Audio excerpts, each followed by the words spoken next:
Tara nang mamangha sa mga tanawin.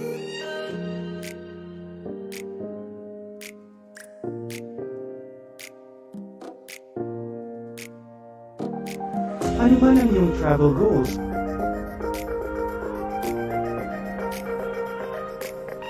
Dadalhin namin kayo.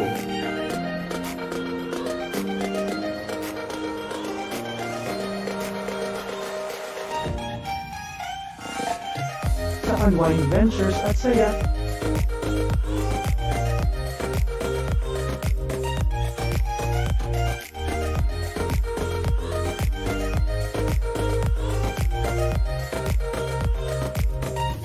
Dito lang sa Wow Biyahe.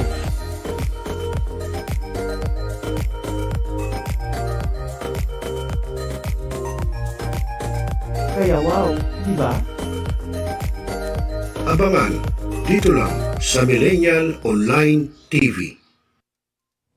Ikaw ba stress? O may dinaramdam?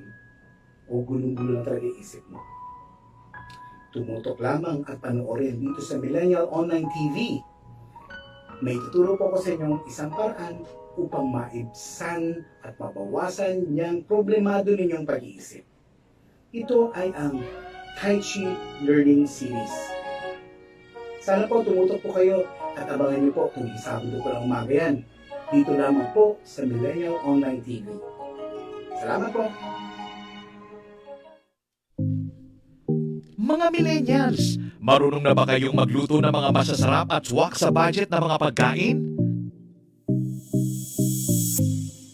Abay, wag puro lang kayo Axie at ML at puro pagkakalikot lang ng cellphone. Dapat marunong ka rin sa gawaing bahay at tulungan ang inyong mga mamsi. Kaya tara na, samahan natin ang kusinera ng bagong milenyo, si Ate J. At tuturuan tayong magluto ng mga masasarap na ulam para sa ating mga hapagkainan at swak pa sa budget. Ika nga, a delicious food on a pauper price. Tara na, mga katropa!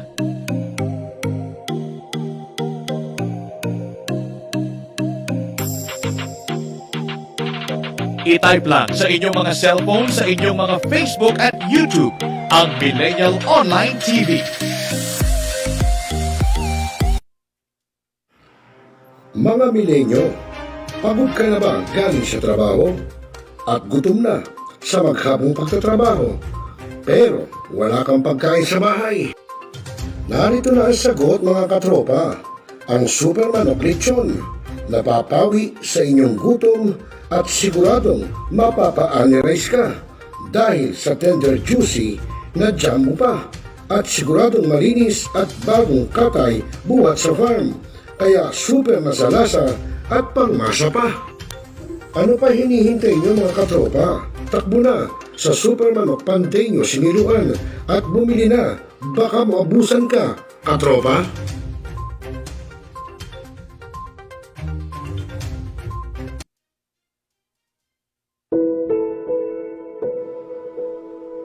Ikaw ba'y nag-iisa? Nalulungkot? Dahil iniwan at ipinagpalit, niloko ng iyong minamahal. Kung ngayon, i-type sa inyong mga cellphone, Facebook o YouTube man ang Millennial Online TV. Dahil nasa Millennial Online TV na ang online haralista ng bagong milenyo, si Randel Villados.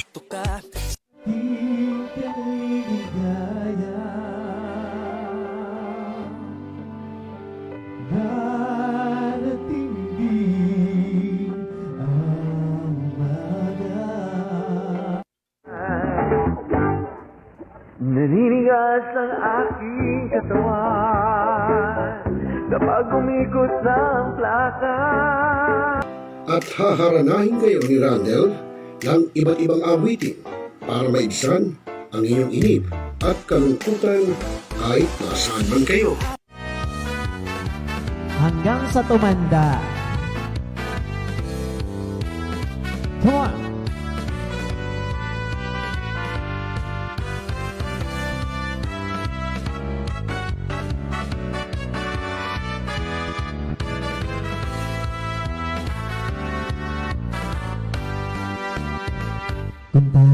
matanda na, sana'y di tayo magbago. At pwede rin kayong makiduet kay Randall tuwing Sabado ng hapon. Tutok na! Tawag na, mga milenyo! Araw-araw ikaw ang gusto kong kasama. Buhay ko'y kumpleto na tuwing nandito ka sa tabi ko o aking giliw. Mga katropa, ako po si Randall Villados, ang online naranista ng bagong milenyo ng Millennial Online TV na nag-aanyaya sa inyo na makikanta, makisaya at tumutok sa lahat ng programa ng Millennial Online TV. I-type lamang sa inyong Facebook at YouTube ang Millennial Online TV.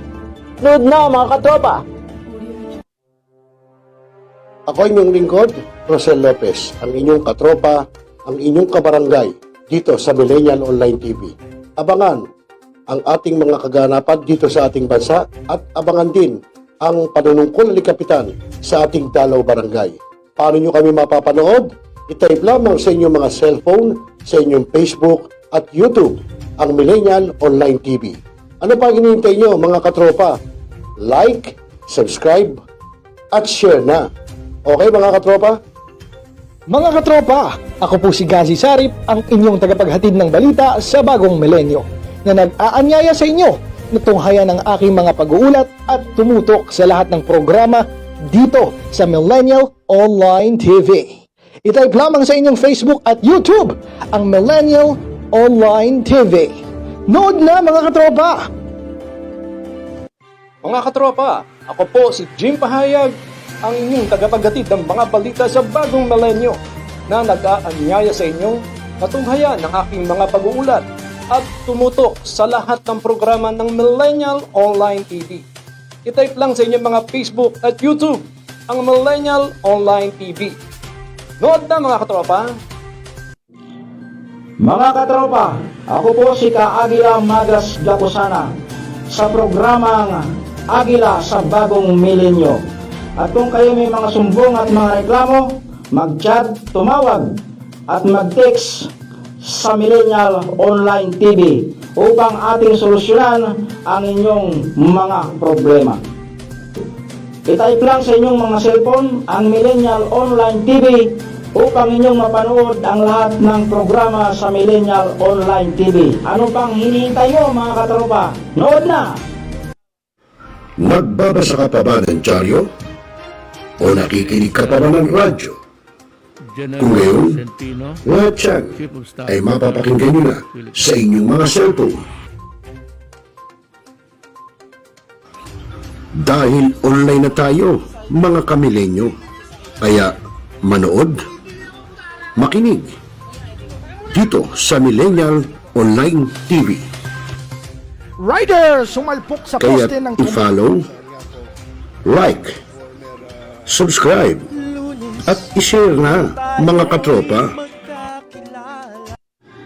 Barangay, pangunahing unit ng pamahalaan lokal kung saan dito pinag-uusapan ang bawat sigalot ng mga residente ng bawat barangay. Dito rin pinag-uusapan ng mga piling halal na opisyal na barangay ang mga proyekto para sa kanilang barangay. Kumustahin natin ang panunungkulan ni Kapitan dito sa Dalaw Barangay sa Millennial Online TV worldwide, ang katropa ng bawat barangay. Ating tinatapos ang ating pagpupulong. Maraming salamat po sa inyong pagdalo at tapos na po ang ating session. Enjoy na po tayo.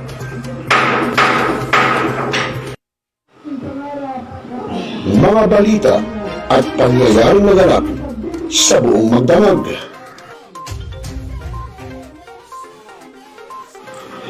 Ihimayin, tatalakayin, ibabalita, ngayon na, dito lang sa Millennial Online TV News Recap.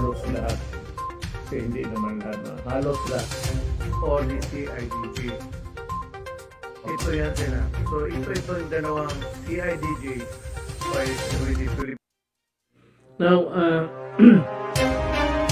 we are Talakayin, Biggest destruction of dangerous drugs worth 1 rebisahin, opinyon, malawakin, aksyonan. Kasama si Rosel Lopez, ang inyong katropa sa pagbabalita. Dito lang sa Millennial Online TV. Tutok na mga katropa!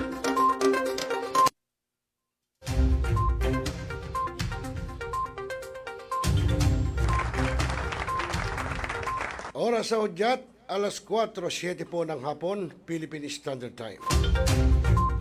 At sa inyo na mga katropa, ang ating programang talakayin, rebisahin, opinyon palawakin, aksyonan, tropa.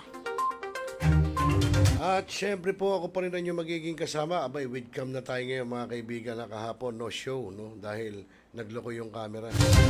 Pero ngayon, naayos na. Ayan, kaya ako pa rin ang inyong kasama mga kaibigan, Rosel Lopez. At sa technical side, syempre si Joshua Baltao pa rin.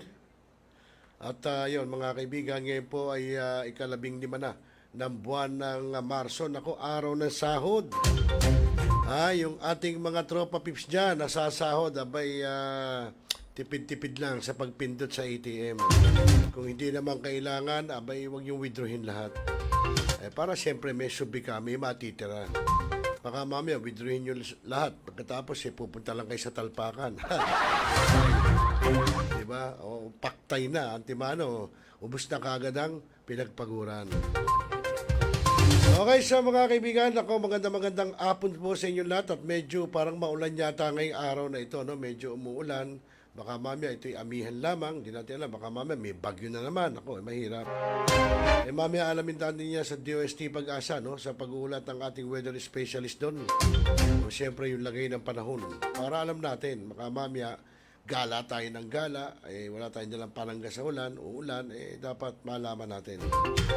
Hindi ko lang malaman kung ang magulat sa atin si Benison Estareja o si Alzar Aurelio. So, yan po yung bulletin mula po kanina umaga hanggang ngayong sa takip silim kung anong oras. Kaya malalaman po natin mamaya yan. At syempre po, at itutunghayin din natin sa inyo mamaya yung pong ginawang Memorandum of Agreement, no, sa pagitan ng PNP, Philippine Drug Enforcement Agency, PDEA, at syempre, ang Department of Tourism. Alam nyo naman, it's summertime, di ba? Siyempre, pag summertime, nandiyan na yung mga party-party sa beach, sa mga pool. Minsan, ginagamit po yung mga lugar na yan, lalo na yung mga beautiful spots, no, ng Pilipinas, katulad ng mga beaches dyan, katulad ng Puerto Galera, sa Zambales, sa La Union, marami. Basta lahat ng mga magagandang views, no? Tsaka mga beaches dito sa bansa. Kaya po maglalagay dyan ng ating mga operatiba para makita, malaman kung meron bang magaganap na transaksyon dyan sa mga beaches at sa mga pools. No? Siyempre yung mga malagagandang pools, yung mga pang-ika nga yayamanin. Yung ika nga may mga wave na tinatawag. At siyempre yung mga beaches, siyempre yung mga sikat, Boracay, Puerto Galera, at syempre, iba pang magagandang beaches dito sa bansa. Para siguradong walang lusot, di ba? Kasi alam nyo, nagluwag, nag-alert level 1 na, syempre, yung mga yung mga party goers dyan, baka mamaya dyan gawin yung mga transaksyon sa illegal na droga. Pero yan, na pag naglagay naman ng task dyan ng mga operatiba, syempre, yung mga your friendly neighborhood. Sabi nga, di ba? So, yun, para at least, masawata lang. Actually, humihingi rin po ng tulong daw, di umano, yung mga hotel owners, mga beaches, na tulungan sila para masawata yan ngang mga ganyang illegal na transaksyon. Malalaman po natin yan. At bukod dyan, ay siyempre po yung ginawang forum dyan po sa Pandesal Forum sa Kamuning Bakery sa QC, na kung saan naman ay naging bisita, no, si dating Senate President Coco Pimentel, pero hindi naman siya tumatakbo, no, actually. At doon po ay naging bisita rin yung kanyang may bahay, si Ma'am Kat Pimentel. Abay, siya po ay running for PDP Cares Party List. No? At syempre ito may kaugnayan pa rin syempre sa mga kababaihan, no? Yung mga ano ba ang dapat, no? At hindi na ibibigay ng gobyerno para sa mga kababaihan, yung mga hindi pa nagagawang ng gobyerno. So yun ang kanilang advokasya at itinutulak kung sakaling maupo sa mababang kapulungan ng Kongreso ay mas mapapaigting para umano nila, no? Yung pagbibigay ng tulong sa mga kababayan natin. Mamaya malalaman natin yan. Pero ngayon mga kaibigan, alamin muna natin ang lagay ng panahon buhat po sa DOST Pag-asa. Panoorin po natin.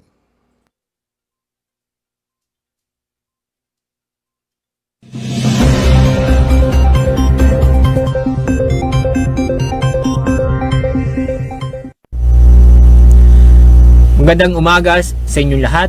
Narito ang weather update sa araw na ito, March 15, 2022. Patuloy ang nakaka-apekto ang easterlies sa buong bansa. Kaya inaasahan pa rin natin ngayong araw ang maganda at mainit na panahon sa buong bansa. Kasalukuyan, wala po tayong binabantayan o namomonitor na low pressure area o bagyo sa loob at sa labas ng Philippine Area of Responsibility. Pero may tsansa pa rin tayo mga karanas ng mga biglaang buhos ng ulan o isolated na mga pag-ulan dahil sa mga localized thunderstorm. Ang pinakamataas na antas ng temperaturang may tatala sa araw nito sa Metro Manila aabot ng 33 degrees Celsius. Sa Tuguegarao, nasa 34 degrees Celsius. Sa bandang Southern Luzon, sa Legazpi, nasa 32 degrees Celsius. Puerto Princesa at sa Kalayaan Islands, aabot ng 33 degrees Celsius. Sa Visayas at Mindanao, Iloilo, Cebu at Tacloban, ang forecast maximum temperature ay aabot ng 32 degrees Celsius. Pero sa Davao at Zamboanga, mataas po ang temperatura matatala ngayong araw, aabot ng 34 degrees Celsius. Sa ating extended weather outlook, mula March 16 hanggang March 18. Sa mga pilinugas sa ating bansa, mula Metro Manila, Baguio City, Legazpi City, Metro Cebu at Metro Davao. Sa susunod po ng 3 araw, dahil sa patuloy ang epekto ng easterlies, kaya magiging maganda at mainit panahon ating maranasan sa mga araw na ito. May tsansa pa rin ng mga isolated na mga pagulan dulot ng thunderstorm, kadalasan sa hapon o gabi.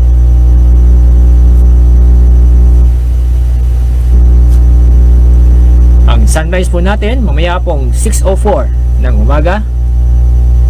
Sunset ay nasa 6:06 ng hapon. Yan po ang ating update sa ating lagay na panahon sa araw na ito. Mula sa Pag-asa, ako po sa Alzar D. Aurelio.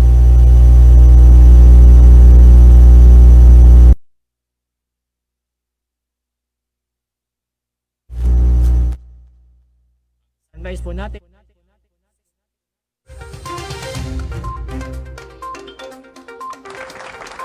Okay, maraming salamat sa iyo, Ginoong Alzar Aurelio, ang ating weather specialist po ng DOST Pag-asa. Nabigla tuloy ako. Nagulat tuloy ako kay Joshua. Kaya bigla akong nabigla. Okay, so yung mga kaibigan, narinig natin wala pong bagyo, walang nakaamba, at wala ring low pressure area sa ating Philippine Area of Responsibility. At nagatid po yan sa atin sa oras na alas 4:16 po ng hapon, mga kaibigan, oras sa buong kapuluan. Ayan, at ngayon mga kaibigan ay syempre itunghay na po natin, no, yung pong ginawa pong Memorandum of Agreement kahapon, no, dyan po sa headquarters ng Philippine Drug Enforcement Agency o PDEA, no, kung saan nga po ay nagkaroon ng MOA signing sa pagitan ng PDEA, PNP at Department of Tourism, no. Siyempre, yun nga yung sinasabi natin kanina, alam niyo naman ngayon, party-party, baka mamaya ginagamit na po ng mga ungas na mga illegal na transaksyon sa droga, yung mga beaches at mga pools. So, hindi lang sa Metro Manila, siyempre lalo na sa mga probinsya, yung mga beautiful spots katulad po ng Puerto Galera, Boracay, sa La Union, meron din sa Zambales, may mga beaches din na magaganda dyan. So mga kaibigan, malaman natin sa Philippine Drug Enforcement Agency kung ano po nangyari doon sa kanilang ginawang Memorandum of Agreement. Panoorin po natin. B. Carlos, Chief of the Philippine National Police, and Undersecretary Wilkins and Villanueva, MPA CSE, Director General, Philippine Drug Enforcement Agency. Also here with us today are Assistant Secretary Gregorio R. Pimentel, PDEA Deputy Director General for Operations, Assistant Secretary Diosdado C. Carion, MBA, PDEA Deputy Director General for Administration, Director Charlene R. Magdurulang, PDEA Chief of Staff, Assistant Secretary Rica Bueno, Department of Tourism, Director Rowena Montesilio, Department of Tourism, Police Major General Walter Castellas of the Philippine National Police, other officers of the Philippine National Police, PDEA Service Directors, partners and guests, fellow public servants, friends from the media, ladies and gentlemen, good afternoon. Yes, sir. It is an honor to welcome all of you to the signing of the Memorandum of Agreement between the Department of Tourism, Philippine Drug Enforcement Agency, and the Philippine National Police on the establishment of the PDEA T.R.O.P.A. We will also have a press conference after this program. For the information of everyone, we are live at RTVM and PDEA Top Stories Facebook page. The PDEA regional offices and provincial offices are also joining with us online. May we request everyone to please rise for the invitation. Let us all feel the presence of the Lord.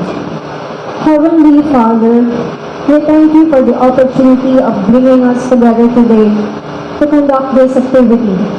May your name be glorified and magnified in this place. We thank you for your divine protection, for your overflowing blessings, and unconditional love to all of us. We thank you that you are our strength, our hope, and our song, as you always fill our hearts with joy and gratitude. Thank you that you are able to bring hope through even the toughest of times, strengthening us for your purposes. May you continue to remind us that all that we do, all that we accomplish is for the greater glory of you, O Lord. We lift up everything to you, for we know that you are the light that guides us every step of the way. This is our prayer. Amen. May we request everyone to please be seated.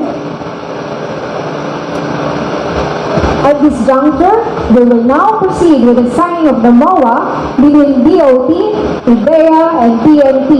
May we respectfully request Undersecretary Woodrow C. Makiling Jr., Police General Bernardo B. Carlos, and Undersecretary Wilkins and Villanueva for the signing of the Memorandum of Agreement.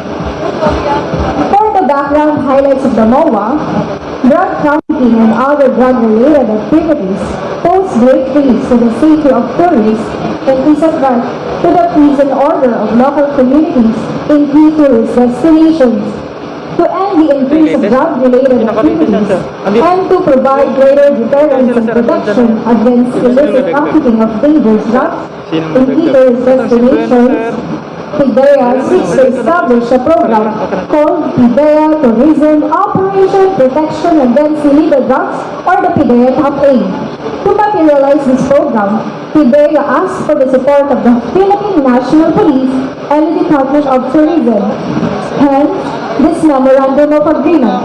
With the agreement, PDEA will put out PDEA Top 8 centers in DOT-identified tourist destinations which shall be responsible for the following: set up tourist assistance and complaints desks on drug-related concerns, provide PDEA visibility by dispatching regular patrol units, conduct information drive on drug-free workplace program, assist in the barangay drug clearing program, investigate information and incidents relating to illegal drug activities, conduct anti-illegal drugs operations, apprehend in flagrante delicto any person engaged in illegal drug activities, and coordinate with other concerned local government units, officers and other stakeholders for a more efficient and effective operation.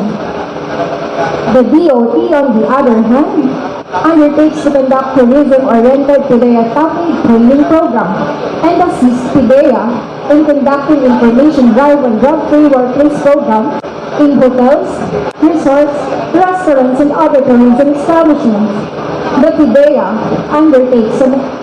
The PNP undertakes among others the provision of police general supports to PDEA Top 8 and to cooperate with it in the conduct of anti-illegal drugs operations. The PDEA, DOT, and PNP agree to cooperate and render assistance to ensure the protection, safety, and security of tourists in DOT-identified tourist destinations by providing the necessary support for the efficient implementation and operation of the PDEA Top 8.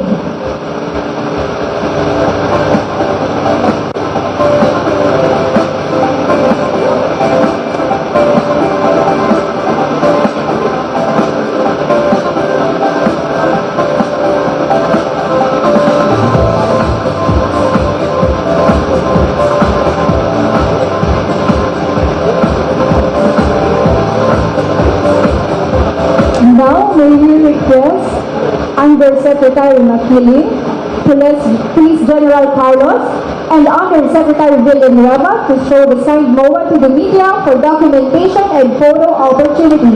A round of applause, please, for the successful partnership.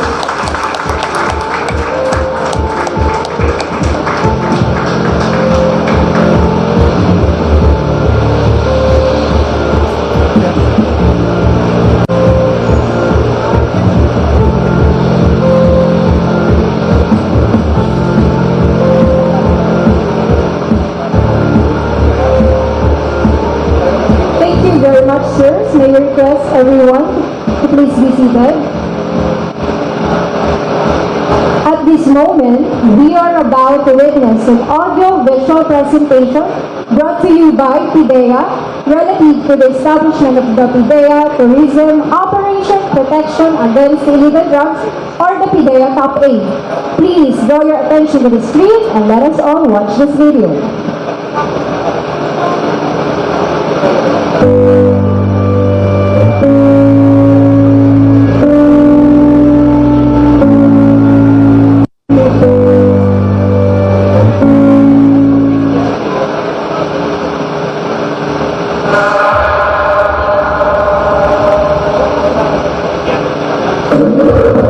Unity is a must to win the fight against illegal drugs.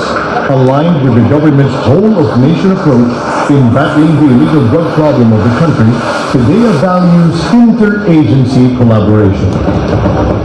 Grateful is an understatement of how much PDEA appreciates the support of the government agencies in the anti-illegal drug campaign. The prevalence of drug trafficking and other drug-related activities pose great risks to the safety of tourists and is a threat to the peace and order of local communities in key tourist destinations. Multiple arrests of drug personalities were recorded from different tourist spots here in the country. Part of exploring the captivating beauty of the Philippines, the pearl of the Orient Seas, is the assurance of a safe, secure, and drug-free tourist spots. Let's travel safely with PDEA. Let's come on board to a drug-free Philippines. Dubbed as the PDE T.R.O.P.A or the Tourism Operation Protection Against Illegal Drugs. The main goal of the PDE T.R.O.P.A is to promote the security and safety of tourists and residents in all tourist destinations. This is in support of the government's anti-drug initiatives and programs, and one-of-a-kind initiative under the leadership of PDE Director General Undersecretary Wilkins M. Villanueva. This is the agency's proactive measure to spare the country's tourist destinations from illegal drug activities. To complement the PDE T.R.O.P.A, a dedicated team is envisioned to provide greater deterrence and protection against the illicit trafficking of dangerous drugs in key tourist destinations. Among the priority tourist destinations for the deployment of dedicated drug enforcement officers under PDE T.R.O.P.A are Puerto Galera, Oriental Mindoro, Boracay, Caticlan, Siargao, Surigao del Norte, La Union, Coron, Palawan, Bohol, Batangas, Bantayan, Cebu, and Subic, Zambales. The Department of Tourism, or DOT, is the Philippines Executive Office responsible for the regulation and promotion of the Philippine tourism industry. It is the first time that the agency will forge a memorandum of agreement with the Department of Tourism. The Philippine National Police, or PNP, on the other hand, is a major partner of PDE in its campaign against illegal drugs. As one of the original members of the IPAD, the Philippine National Police conducts anti-illegal drug operations in support of PDE and other law enforcement agencies, including the conduct of investigations against drug syndicates, financiers, and other target personalities. In 2021 alone, the records of #Real Numbers PH Year 5, 224,215 anti-illegal drug operations were conducted. 323,579 drug personalities were arrested, and 14,240 high-value targets were arrested. The Philippine National Police is a lifelong partner of the agency in all its initiatives, such as the Barangay Drug Clearing Program, the Balay Silangan Reformation Program, and the Joint Memorandum Circular No. 1, Series of 2021, or the Unified Coordination Guidelines in the Conduct of Anti-Illegal Drug Operations. With the PDE DOT PNP Memorandum of Agreement, the government will once again level up the campaign against illegal drugs. The Memorandum of Agreement, with the support and guidance of DOT and PNP, formalizes the PDE T.R.O.P.A's creation, establishment, and operationalization in key tourist destinations with high tourism traffic. PDE is indeed beyond grateful that DOT and PNP take active part in the government's anti-illegal drug campaign. With the able leadership of DOT Secretary Bernadette Romulo Puyat and PNP Chief Police General Jonardo B. Carlo, the agency is confident that the MOA will bear fruit in attaining a drug-cleared and drug-resistant Philippines. Let us keep our communities, our tourist destinations safe, secure, and drug-free. Together, gearing towards a ligtas Pilipinas, let us operationalize the PDE Tourism Operation Protection Against Illegal Drugs. That was the audio-visual presentation of PDE Tourism Operation Protection Against Illegal Drugs, or the PDE T.R.O.P.A. Mabuhay ang PDE, PNP, and DOT in the fight against illegal drugs. At this point, we would like to request our Director General, Undersecretary Wilkins and Villanueva, FPA-CSE, to deliver his message. Sir?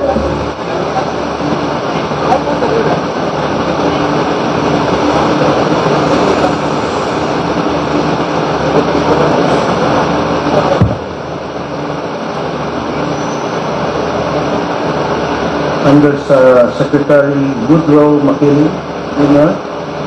the Department of Tourism. Palakpakan po natin.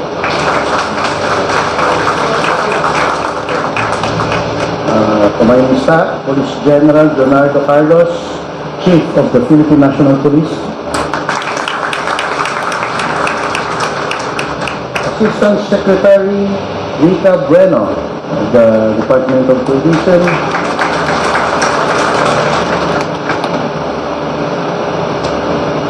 Director Rowena Montesilia, Department of Tourism.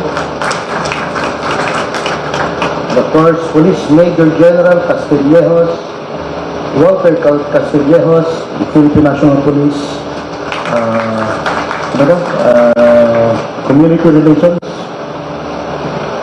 And on the part of PDE, let me introduce you to Assistant Secretary Gregorio R. Pimentel, Deputy Director General for Operations. Assistant Secretary Diosdado Carion, Deputy Director General for Administration. Director Charlene Magdurulang, our most sexy Chief of Staff. Director Wardley Hitalia from Plans and Operations Service. PDE Service Directors, fellow public servants, ladies and gentlemen, and of course, our friends from the media, magandang araw sa ating lahat.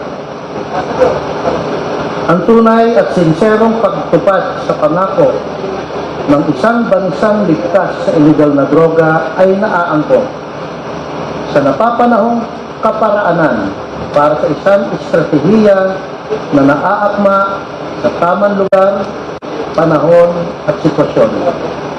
Today, we enter into a memorandum of agreement with the Department of Tourism and the Philippine National Police for the purpose of establishing our program called PDE Tourism Operation Protection Against Illegal Drugs, or PDE T.R.O.P.A.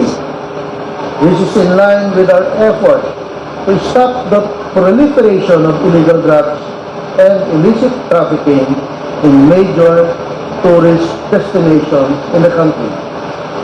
Last month, PDE, through the Regional Oversight Committee on Barangay Drug Clearing, or ROCBDC in Region 10, declared the province of Camiguin, together with 5 municipalities, as drug-cleared province as well as drug-cleared municipality. The whole province of Camiguin, now being the top tourist destination in northern Mindanao or in Region 10, it is still vulnerable to the proliferation of illegal drugs, not from within the province, but drugs coming from the tourists themselves. This is the reason why PDE has strengthened its airport and seaport drug interdiction unit in able to prevent the same from happening. Today's MOA signing with Department of Tourism and the Philippine National Police, therefore, will even increase the ante of preventing the entry of dangerous drugs not only in Camiguin Province but to other tourist destinations declared as drug-cleared cities, municipalities, and provinces. On the other hand, the MOA will set a strong collaboration among DOT and PNP and PDE in ensuring the effective operation of the newly created PDE T.R.O.P.A. Sa pagluwag ng bansa sa epekto ng pandemya, hindi natin maiisang tabi ang posibilidad ng pagkalat ng ipinagbabawal na gamot sa mga kilalang tourist spots. Ang agarang aksyon ay kailangan para ito ay mapigilan. Ang ating presensya sa mga pook pasyalan ng bansa ay magdadala ng kaligtasan at kaunlaran sa sektor ng ating turismo. With this, I would like to extend my heartfelt gratitude and sincere appreciation to the Department of Tourism and our counterpart and always partner, the Philippine National Police. Maraming salamat at mabuhay tayong lahat. Thank you very much, Director General Undersecretary Villanueva. At this moment, let us hear the message of Police General Bernardo B. Carlos, Chief of the Philippine National Police. Sir? Mayong hapon, let me say good afternoon to my kababayan. Of course, by PDP yun, sir. Let me acknowledge Undersecretary Woodrow Makiling Jr., sir, from Dumaguete City. The other officers from the DOT, Assistant Secretary Rita Bueno, ma'am, Director Rowena Montesillo, of course from the PDE, my Misa, my partner, Undersecretary and Director General of the PDE, Wilkins M. Villanueva. Kasama ko po dito sa EIB building several years ago. Of course, my boss, Sir Greg Pimentel, Secretary Greg Pimentel, sir, Undersecretary Luciano Carion, and the other officers of the PDE. I have here also with me si Walter Casillas, the DPCR, and si Arceo, Randy Arceo, soon to be hopefully get his star rank. He's now with the Director of Rate for Operation. Sa atin pong lahat, magandang hapon po. Let me just read the manuscript, baka mag-segue ako kung saan. On behalf of the 225 gallant men and women of the Philippine National Police, I would like to express our solidarity with the Philippine Drug Enforcement Agency and the Department of Tourism in our resolve to put an end to the drug menace plaguing the country and further promote the tourism industry through the signing of the Memorandum of Agreement today. The entire police force remains committed to the government's anti-illegal drugs flagship program so that the Filipinos everywhere would enjoy peaceful society and embrace greater sense of security by sustaining vigilant trust and confidence, particularly in the law enforcement agency. Today, we did sign this Memorandum of Agreement, and the Philippine National Police, by doing that, express our full and wholehearted desire to support the PDE and the Department of Tourism to foster government's sincere intent and commitment to sustain the fight against illegal drugs in the country and promote tourism industry to both domestic and international travelers. And through this effort, the PNP will continue to achieve more and build collaboration along with other sectors in the society to strengthen our police force in our fight against all forms of criminality, public disturbance, and lawlessness, and especially against illegal drugs. So we continue to look forward and exchange with the partner agency for our common interests as we strengthen resilience towards safer, progressive, tourist-friendly, and drug-free Philippines. So it's a homecoming for me because I started my work in the anti-drug here with the PDE. Si Wilkins po, kasama ko po dito. And this is my first time officially to be back in this building. So it's really nice to see where we started. And we're still continuing that fight for this against illegal drugs. So rest assured that the PNP will always support. Kami po ay support agency to the lead agency in the fight against illegal drugs. It is in the law, and it is what they are. They are the PDE with Sir Greg, Sir Estado, and Sir Wilkins. We know very well that the fight against illegal drugs under this administration, tuloy-tuloy po. Kaya sinimulan ng 2016, tinutuloy pa ho namin. We just launched our double barrel finale version this morning after consulting with the lead agency. And we will continue the partnership, and we will continue our partnership with the Department of Tourism because we have also our T.R.O.P.A and our delivering police services to our tourists in the country. So maraming pong salamat na kami naging parte o naging bahagi po nitong Memorandum of Agreement, and we will continue to support this administration, and we will continue to support PDEA and the Department of Tourism. Muli po, maraming salamat. Mabuhay po tayo, mabuhay po ang bansang Pilipinas, mabuhay po ang lahi natin, ang lahi kayo manggi. God bless everyone. Thank you very much, Police General Carlos, Chief of the Philippine National Police. And now, may you also hear the message of Undersecretary Woodrow C. Makiling Jr., Undersecretary for Tourism, Development Planning, and currently the OIC Tourism Secretary. Sir? Thank you so much to our Director General, Yusef Wilkins Villanueva, sir. Good afternoon. And to all the members of PDEA, we have ASEC Pimentel and ASEC Carion and all the other men and women in PDEA. This is my first time actually here to come at this facility and office. Ang ganda, parang hotel ng lobby, sir, no? Hindi pa, kulang pa daw. He's doing a lot of things. Anyways, first to our PNP chief, who has been the former chief in the city of Dumaguete, the city of Gentle People in 2006-2008. General Leonardo Carlos, sir, good afternoon.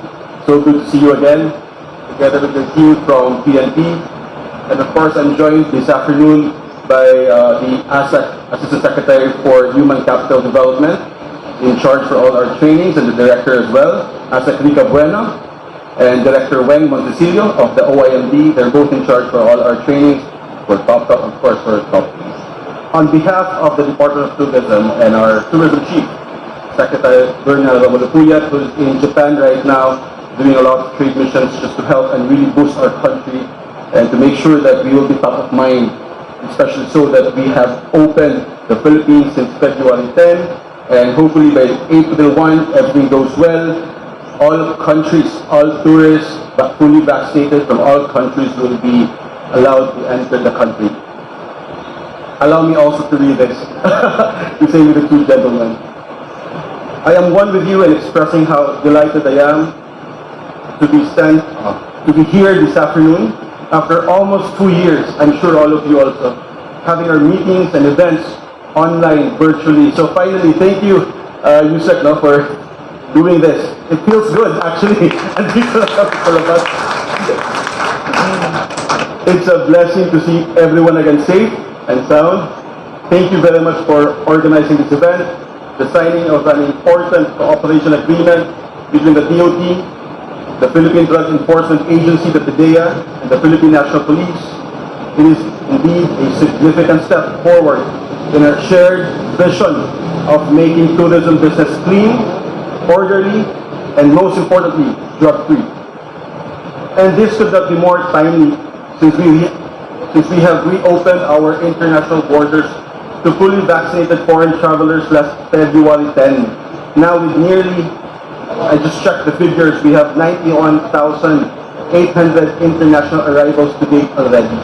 And we expect this to continue, as starting April 1, all ports of entry in the country will be open to all fully vaccinated tourists from all countries, with no limit to the number of international passengers arriving following the recent IATF resolution. Since 2011, the DOT and PNP have been collaborating in ensuring the safety and security of our tourists in the country. The initiative is an active response to Section 100 of the Tourism Act of 2009, or RA 9593, stipulating that the PNP shall establish a tourism security force to assist in maintaining peace and order within areas of high tourism traffic. Since then, the ties that bind us have grown deeper and stronger over the years.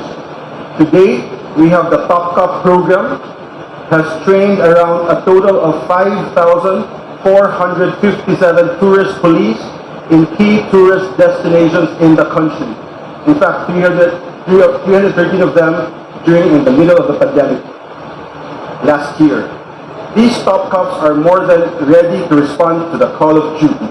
The PNP has also continued to build Tourist Police Assistance Centers, or the T.R.O.P.A, in strategic locations all over the country as part of its commitment to the Tourism Works Covenant of Commitment.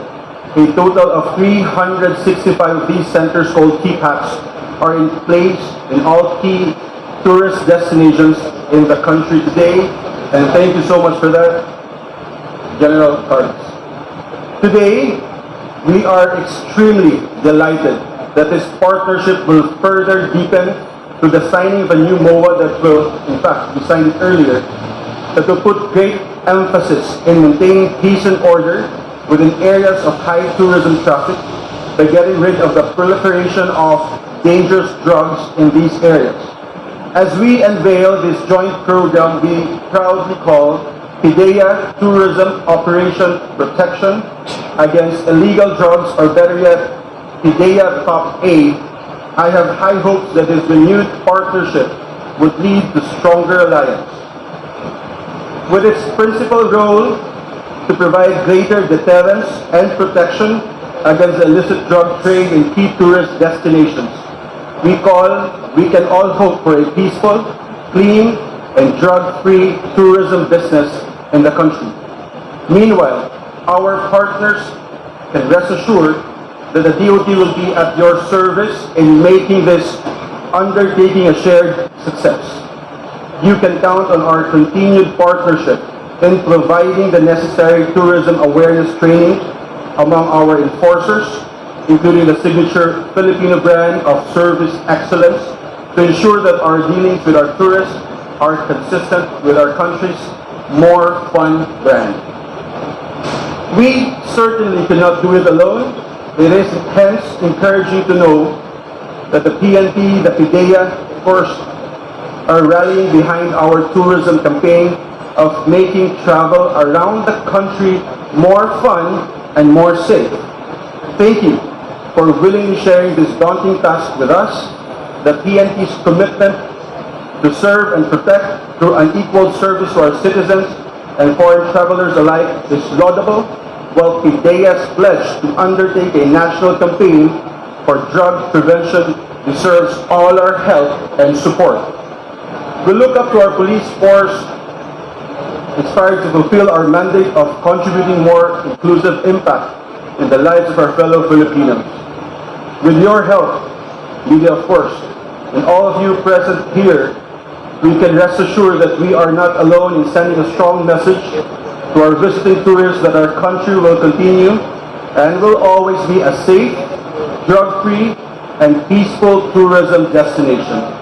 It's indeed more fun in the Philippines, with government agencies like the PDE and the PNP believing that our country's success is a shared responsibility between and among the government, our stakeholders, and the Filipino people alike. Thank you, and mabuhay, at maraming salamat, PDE and PNP. Good afternoon, everyone. Thank you very much, Undersecretary Woodrow C. Mapiling Jr. of the Department of Tourism. We will now proceed with the presentation of plaque of commendation and token of appreciation to the Philippine National Police. May I request Police General Leonardo B. Carlos, together with Undersecretary Wilkins Villanueva, to please come in front for the presentation of commendation and token and photo opportunity. Plaque of appreciation is presented to the Philippine National Police in recognition of its valuable support to the Philippine Drug Enforcement Agency given this 14th day of March 2022 at PDE, Quezon City, signed Wilkins M. Villanueva, MPA CSE, Director General PDE. Also, please accept our token of appreciation for the Philippine National Police. Thank you very much, Police General Carlos. We would also give a plaque of appreciation and token to the Department of Tourism. May I request Undersecretary Mapiling to join with Undersecretary Villanueva for the presentation of commendation and token and photo opportunity. Plaque of appreciation is presented to the Department of Tourism in recognition of its valuable support to the Philippine Drug Enforcement Agency given this 14th day of March 2022 at PDE, Quezon City, signed Wilkins and Villanueva, MPA CSE, Director General PDE. Also, please accept our token of appreciation for the Department of Tourism. Thank you very much, Undersecretary Makiling.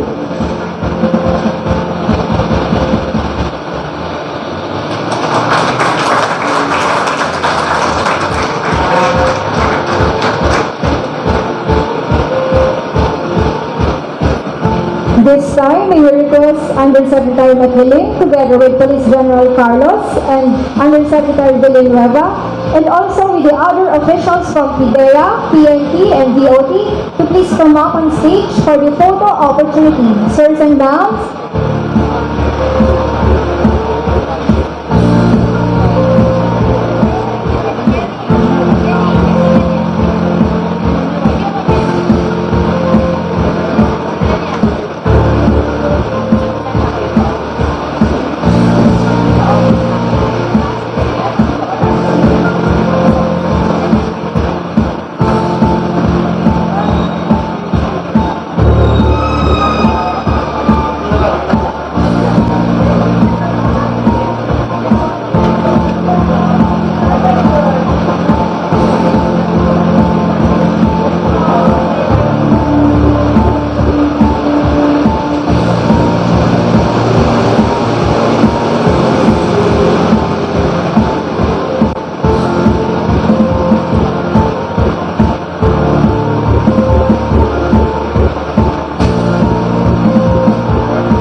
thank you very much to our PDEA, PNP, and DOT officials. You may now return to respective seats.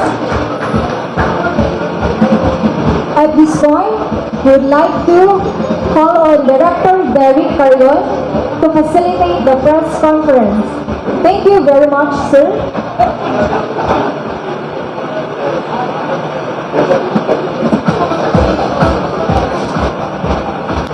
Let us allow our officials to settle down first. With the permission of our Director General, likewise to the PNP and the Secretary Makiling, sir. Inaanyayahan po natin ang ating mga kaibigan sa media. There is a microphone provided sa mga gusto po magtanong.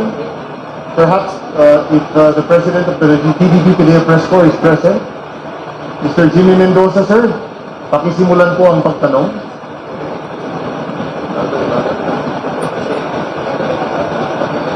Magandang apat po sa inyo lahat. Ay inisip ay magandang hapon po.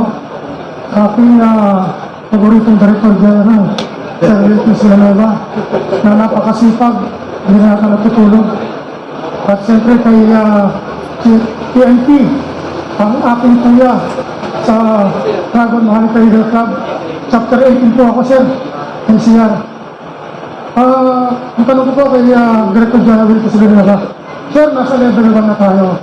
So lumuwag na po yung ating mga destinasyon na pupuntahan. At labas-pasok na rin po yung mga local, international na turista. Katulad po rito yung manabanggit kanina, monitor po, Boracay, Palawan, La Union, Puerto Galera, Cebu, Siargao, Subic. Dito sir sa mga nabanggit ko at nabanggit din po dyan na pinakita po, meron ba mo tayong minomonitor ng mga international tourists na posibleng pumasok po rito sa ating bansa sa mga destinasyon na binanggit ko? Meron na ba mga nasa top list na ba yung mga? Usually itong mga top tourist spots, hindi naman dito yung malakihang exchange of the dangerous drugs. Parties ito. So, most probably, ang nangyayari dito, party-party. Halimbawa, nangyayari sa Davao de Oro, na kung saan, talaga nag-invite siya, gumawa siya ng house party within the tourist destination. Dahil nga, exclusive yung tourist destination, so nagawa nila yung gusto nilang gawin. Ang problema, matalino naman ang PDEA natin, so napasukan din natin sila. That's what kind of collaboration we are going to establish on the different tourist spots. Kasi definitely, magluluwag tayo, o talaga magpapaigting tayo, ng monitoring doon sa different tourist destinations natin.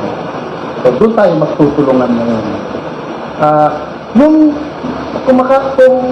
Definitely, yung presence ng PDE doon, hindi naman ganun ka-alarming.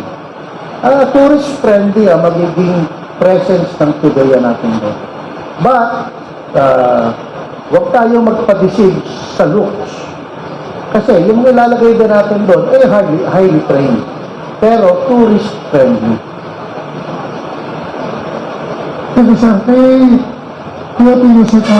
Sir, magandang hapon po. No? Pagagaling lang po ng La Union. Di ba, nasa level 1 na po tayo. Ano po talaga kailangan? Kasi marami pong mga umuwi ng La Union nung Friday night, halos kasabayan ko. Mga taga Maynila, siguro magbabakasyon sila. Naharang po kami sa Rosario, sa Pitlex. Ang nangarang sa amin, yung miyembro ng PNP. Level 1 na po tayo sa mamaya. Pero mo yung sasagot niya, sir, tatanungin mo kayo. Kaya Yusuf mo lang. Sir, ano ba talaga patakaran? Kasi sabi ni Secretary T.R.O.P.A, local tourist, pwede na pumasok sa mga iba't ibang probinsya basta meron lang vaccination. Sir, nagpakita na pa kami ng vaccination ID. May hininga pa kami ng yung PDE certificate. Kailangan daw, meron din ho kami noon. Nasa level 1 na tayo, sir. Araw-araw po, yun daw ang utos ni Gobernador Ortega. Kaya itong miyembro ng PNP, ang nakausap ko naman talaga ron, halos pagod na rin po sila. Pagod na po sila, nakatayo sila ron. Ang ginagawa doon, kapag hindi sila nalita, isinusumbong kay Governor Ortega. Ano po dapat gawin natin dito? Biktima rin mo ako eh. Nagpakita na ako ng ID, na media. IATF kayo dyan, pinakita ko na rin po, vaccination na ID. Hindi rin kami, kailangan tumawag pa ako sa isang opisyal ng Vice Mayor ng noon na lang yun, para lang po kami makapasok. Ano ba mo talagang, kaya sa DOT, ano ba mo talagang dapat gawin? Thank you for that question. Just last week, kasama ko yung kapatid ni Governor Popoy Ortega. In fact, the Regional Director of DOT Region 1 is the Regional Director Jeff Ortega. And before kasi makapasok ka sa La Union and of course the other provinces in Region 1, dapat meron kayong QR code na tara na app nila. But that was already scrapped. I understand, nasa office sa akin si Director Jeff at sinabi niya talaga sa akin na it's already scrapped in all provinces. And ang kailangan na lang is yung vaccination cards na ma-present nyo.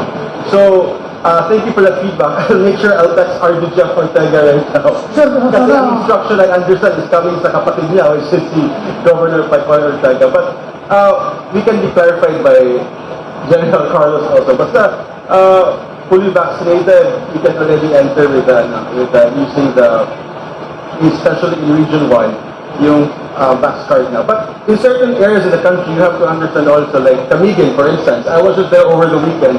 You still have to do their app. They have this app, and they have to, you have to register still. So that's medyo may pagkakaiba-iba in different provinces. Although that has been our advocacy really to streamline all of this entry protocols, especially in tourist destinations which has high tourist value. But yung ang alam ko talaga, recently, that was Thursday, I was just with RD Jeff, at yung sabi niya talaga, super happy siya, wala na yung app, diretso na, pasok-pasok na lahat. So, but I'll feedback that. Sir, sir, bigyan nyo lang attention to. Kasi marami pong mahaba pong bakasyon ngayon. Yes. Sa April. Yung mga araw po yan.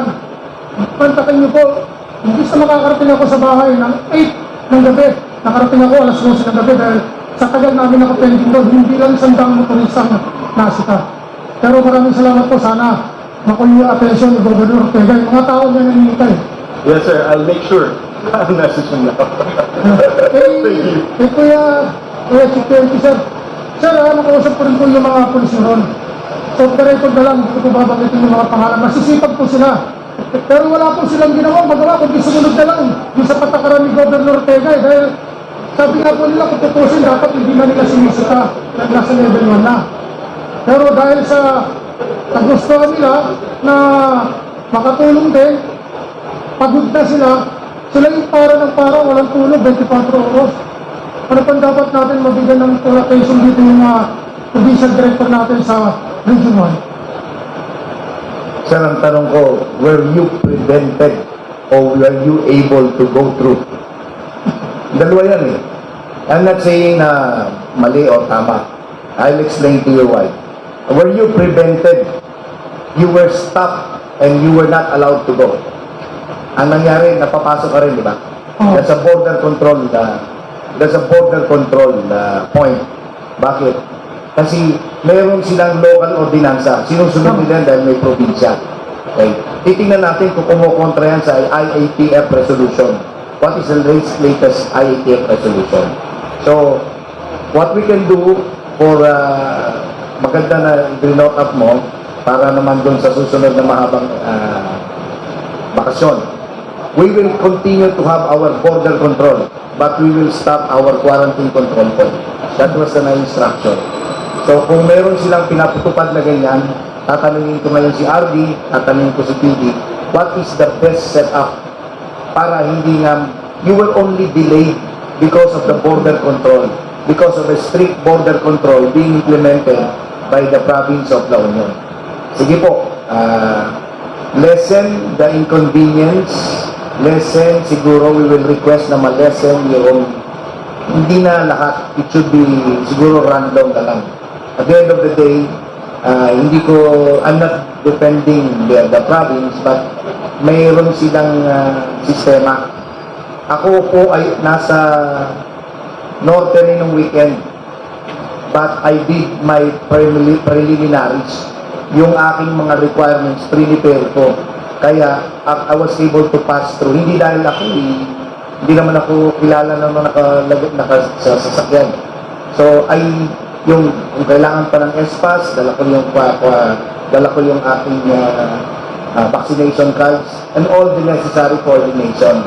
So siguro, i-require namin, papakiusapan namin na yung border control namin na ginagawa ay to lessen the inconvenience and the delay.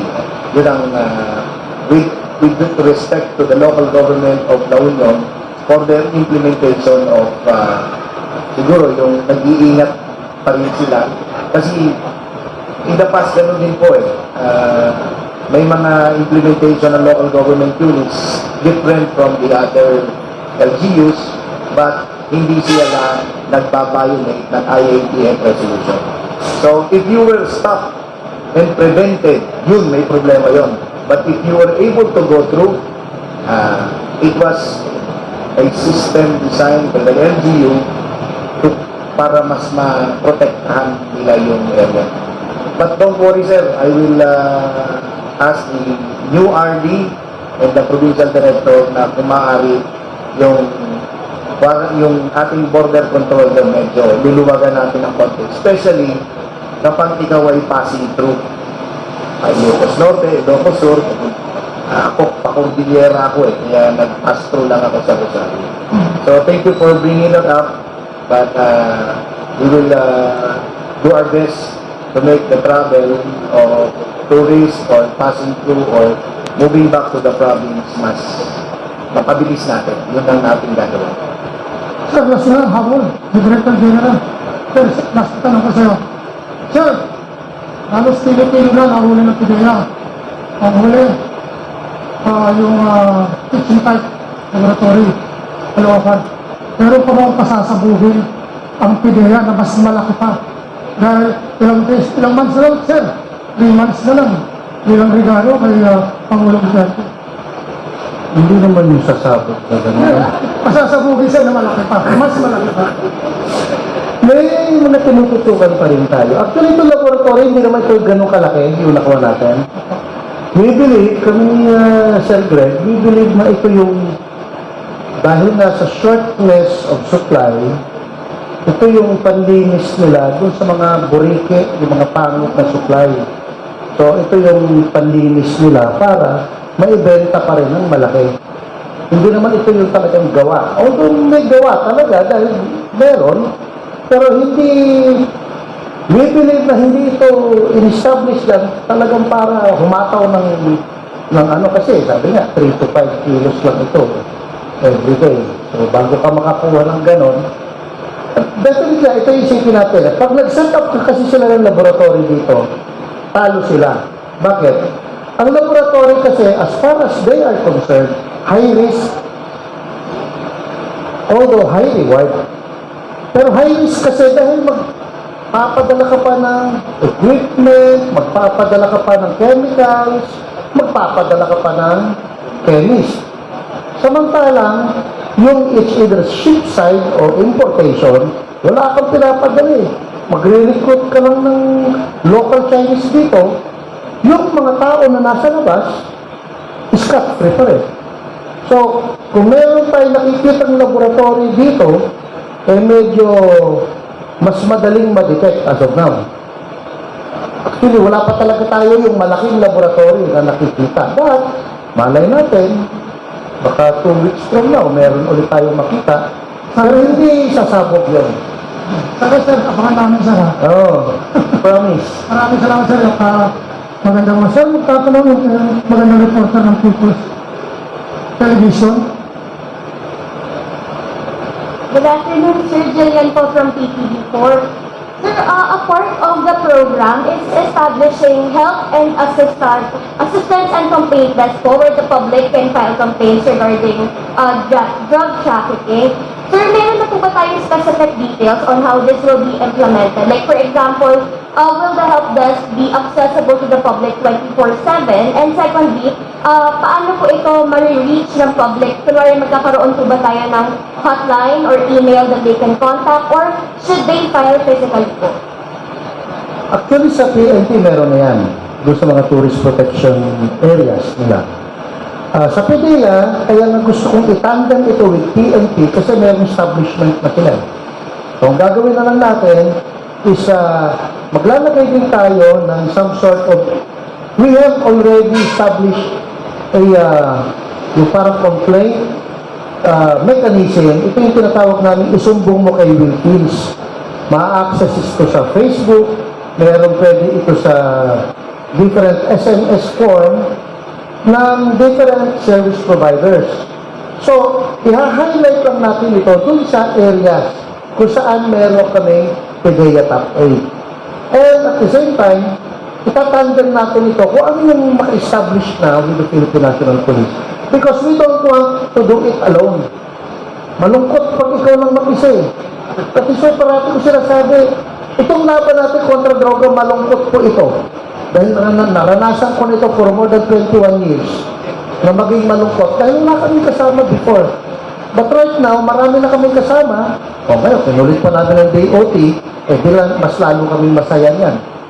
And we want really to have a good collaboration between DOT and PNP so that ma-implement natin ito maayos. At the end of the day, papasok kasi itong lahat ng effort na ito dun sa tinatawag nating Barangay Drug Clearing Program.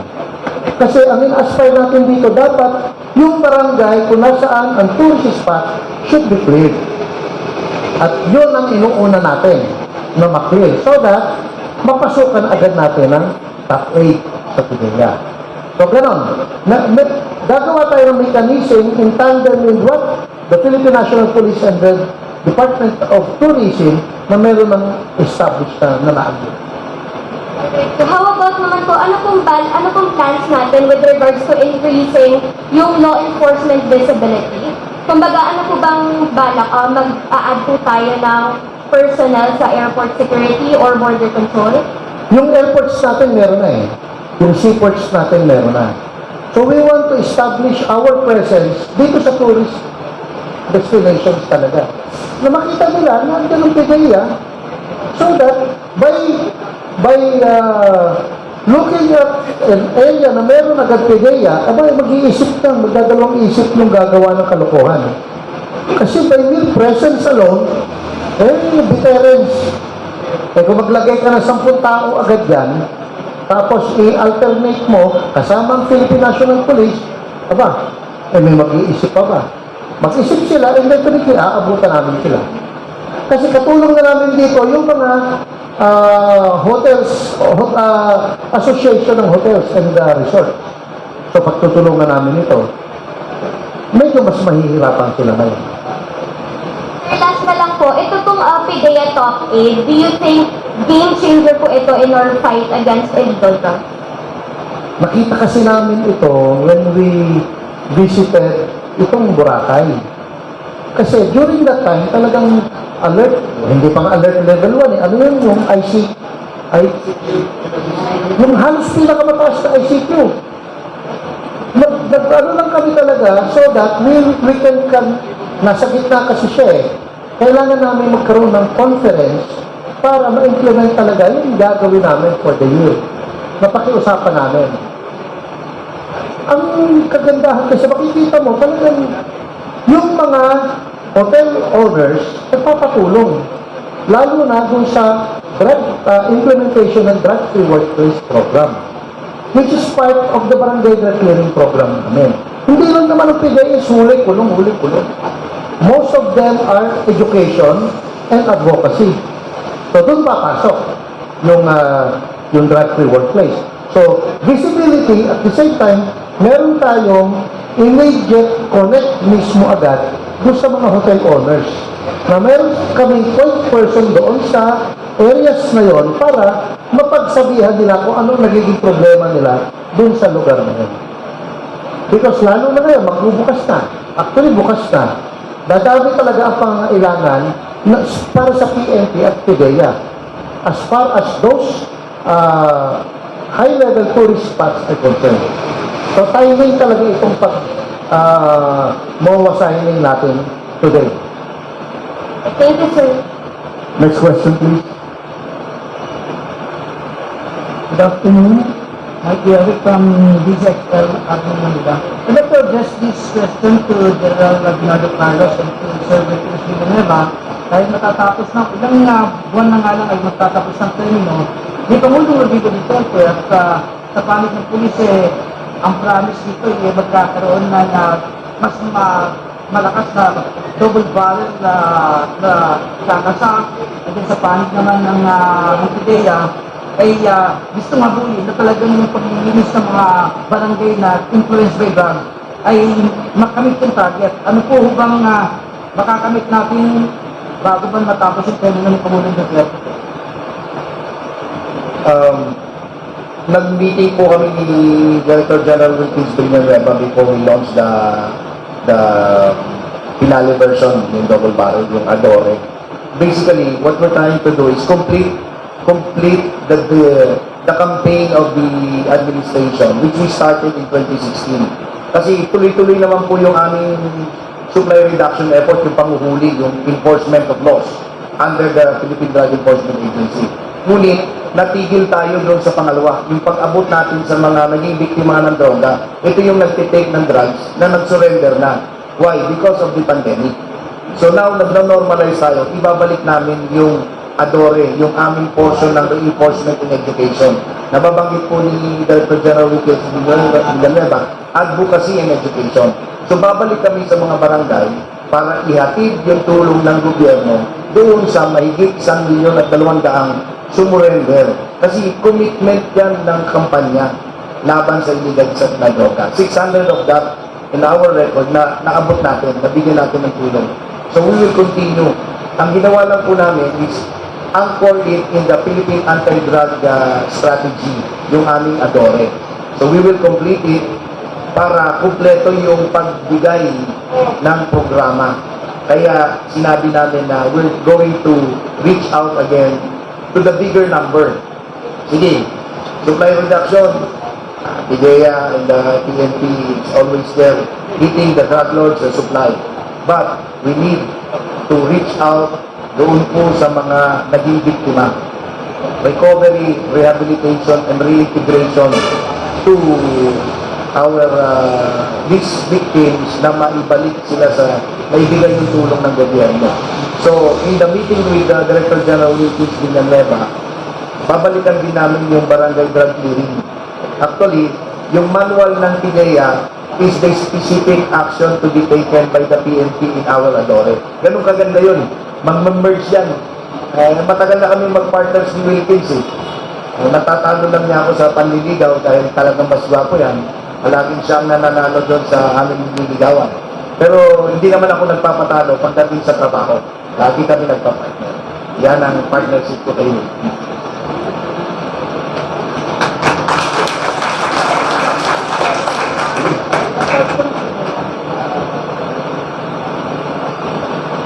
Hindi na po ako nanliligaw ngayon.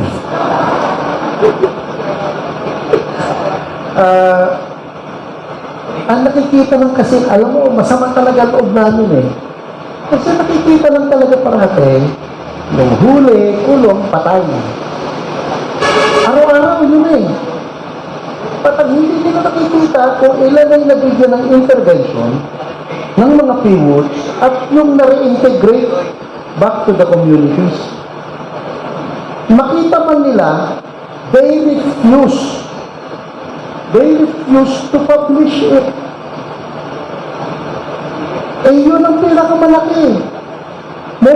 PNP alone, more than 600,000 ang nabigyan nila ng health, wellness, and recovery program. Out of the 1.2 million na sumurrender. How much more yung ginagawa ng mga different local government units na nagbigay ng proper or respective intervention programs sa kanilang mga PUs. Walang gustong ganon. That is why, nag-usap kami ni Sir Donald, sabi ko, meron na po tayong real numbers but we don't have the real numbers on the rehabilitation and reintegration. Sabi ko, kung ano magbigay ng mga agencies ng numerong ito, PDEA and PNP will come up with an actual number. Para, before the end of the term, kompleto yung programa, which is law enforcement, ilalagay natin sila sa justice, papasok ang advocacy, papasok ang rehabilitation and reintegration program. Kompleto. Yun yung sinasabi ni Chief PNP na kinumpleto lang. Pero ginagawa na natin. Kasi wala naman sa PNP at PDEA yung rehabilitation and reintegration. Pero we see to it that it will be implemented by the respective local government units at ng different agencies involved for rehabilitation and reintegration. Sila nga mismo nag-conduct na sila ng recovery and health and wellness for the PWOs. Wala sa mandato nila yun. But dahil nga, ito yung gusto ng ating Presidente na tapusin ang programa against illegal drugs at hindi natin trabaho, talagang pinukuha na natin. Yung sa tourist protection, hindi naman trabaho ng PDEA. But we have to be there. Kasi nakikita natin, baka na-clear na natin yung mga probinsya, may malaking tourist spot. Papasok na yun doon. And once na may pumasok, remember, yung availability of illegal drugs at yung proneness ng mga dating gagamit. So yun ang ikokontrol natin ngayon. With itong with the signing of the Memorandum of Agreement between DFP, PDEA, and the Philippines. So, kompletuhin natin. Tatapusin natin ito. Next question, please. Sir, magandang hapon po. Paul Montibon, SMNI. Sa DOT po muna tayo. Sir, may direktiba na po ba ang DOT sa mga hotel sa paghigpit sa mga turista na pumapasok sa mga facilities? Ano ang mga proseso para na ginagawa ng mga hotel management sa mga tourists natin? Kung halimbawa, pag-check ng mga gamit nila, pagkakapkap. Kasi kung maluwag ang hotel, kahit may police visibility, kahit may PDEA, example ang Ong Pin Honson case sa La Union na may nakitaan ng 12 grams na cocaine. Paano po yun, sir? And follow up, kung halimbawa, in the same case sa La Union, ano ba yung sanction na ibinibigay ng DOT sa mga ganitong mga hotels na nalulusutan pa ng illegal drugs? Thank you, sir. Now, as discussed before coming here, before starting the program, we discussed with the Director General. Moving forward, after this, we will be conducting already the orientation on drug work-free workplace. And that will be conducted in all our resorts and all our hotels, and not just our properties, including those tour guides and those other tourism workers in the area. Because there are techniques in profiling that PDE will actually impart to our tourism workers in different resorts now, and how to actually see this. Because right now, what we are doing is the safety and health protocols are in place. That's why we sent out all those stickers, we trained and upskilled and tuned all our tourism workers in handling tourists in the new normal. But as to drug-related activities, T.R.O.P.A will actually complement that particular gap that we are seeing. So this is really perfect. This program will really ensure that we will be consistent with our brand in the Philippines as a top, as a safe and fun destination. It's always there. We always emphasize safety always for our tourists. So all these things will be addressed. There are gaps. I understand there are gaps, and we have already ensured that we will be implementing this MOA alongside with our partner PDE and of course our top cops of the PNP, to ensure that these gaps are already, make sure that it's already addressed. I understand you had yung mga concerns sa LU also. So hopefully very soon. I was asking the Director General, when will we start this? Sabi niya, after the signing, immediately. So this is good news. This is good news for all our tourists who wants to go across the country, who just wants to have a safe and fun experience. Para walang mga ganong mga bagay na nangyayari. DG, baka po may suggestion po kayo kung halimbawa para ma-deter yung pagpasok ng illegal na droga, mapamiliit man yan na gramo o malaki, ano pa rin yan, illegal na droga pa rin yan. Ano po yung baka may suggestion po kayo sa hotel management? Definitely, magbibigay tayo.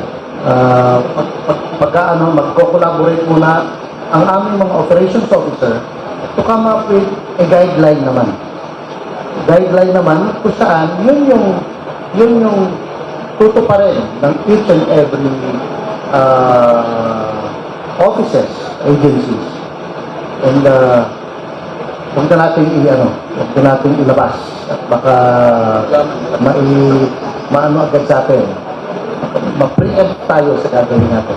But definitely, nagawa ko na ito dati pa when I was still the regional director ng NCR, na kung saan naglabasan lahat siya yung mga party goers eh. Kasi I busted one event here dito sa Metro Manila na kung saan maagang party. Pinasok namin. So after that, yung next event, nung organizer, nilangaw. Just to find out na lumabas na sila. Nagpunta na sila sa iba't ibang lugar kung saan invites only. Ginawa ko na yan before, as early as 2011. And yun ang ginagawa namin sa iba't ibang lugar. So definitely, tatamaan talaga sila dito. Meron na tayong model kung ito. Sir, baka ma-expound pa, no?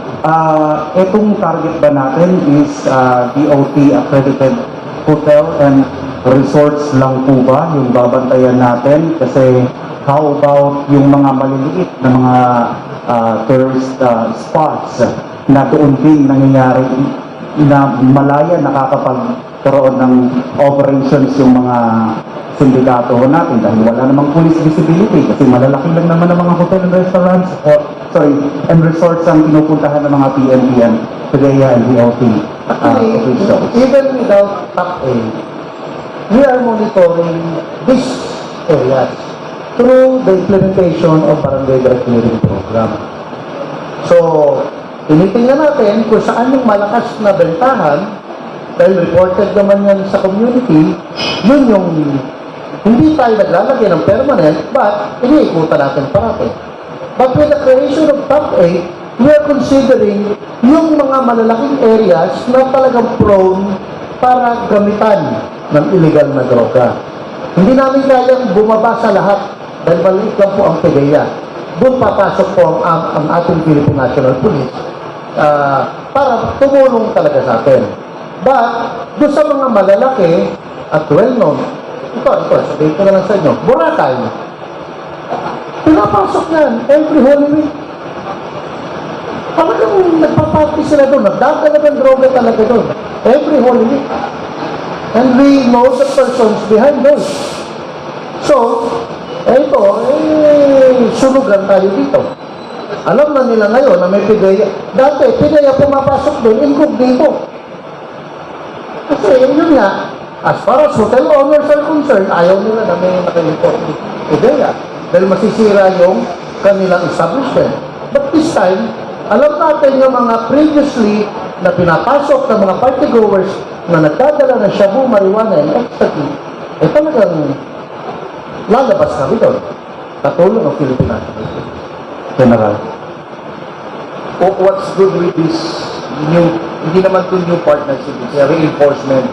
So yung maliliit na sinasabi mo, sir, we will take care by utilizing our municipal drug enforcement unit. Yun yung aming magkakaunta dyan. Kagandahan with the partnership with the DOT and the PDE now, yung mga sabi nga ni Director General, yung malalaki na target, we let the PDE work on it. Para kami mag-concentrate kami naman doon sa mga pwedeng maiwanan na lugar. So we can cover more areas. May dedicated na PDE agents that would work in this bigger tourist destination na mayroong intelligence base. Yan na nababanggit na ni Ratings why we are targeting this area kasi may mga nangyayaring pagtutulak ng droga. And we will partner with the PDE and we will partner with the DOT to keep na this place free from drugs and really a place where they can really enjoy the place as tourists, not as area to peddle drugs. Hindi definitely, hindi papayagan ng PDE, hindi papayagan ng DOT, hindi rin namin papayagan. Kaya napakaganda nitong naging programa ng T.R.O.P.A. And also, yung reporting system, we will utilize what we have, our local hotlines, and our isumbong. Pag droga yan, inform namin kagad ang PDE. Kung concern tungkol sa tourism, why not? We will inform immediately our DOT kung may mga sumbong sila. Kasi we cover in the isumbong, kung kahit yung concern ng OFW, ino-cover na po namin yan so we can address the concerns of the community. Tourism, kulinarin po namin. We will coordinate with the concerned agency po. Thank you. Maraming salamat. Thank you, sir. I believe that's the last question, sir. Maraming salamat po sa ating mga opisyales, sir. And of course, our media friends. That concludes our media briefing.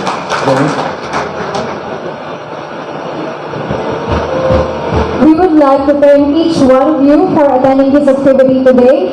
That ends the MOA signing between the Department of Tourism, Philippine Drug Enforcement Agency, and the Philippine National Police. Everyone is invited to get some refreshments inside, but please be reminded to follow health and safety protocols. Muli po, Ikaw ang pamuno. Ayun, so yun mga kaibigan, napanood po natin kaya ngayon po yung mga beaches natin, yung mga beautiful spots dito sa Pilipinas ay wala na hong dapat ipangamba, lalo na yung mga beaches owner, mga resorts owner na yan po ay nakabantay po at magbabantay na ang ating otoridad, hindi lamang po ang PNP, kundi pa rin ang PDEA at syempre kakibat po ang Department of Tourism.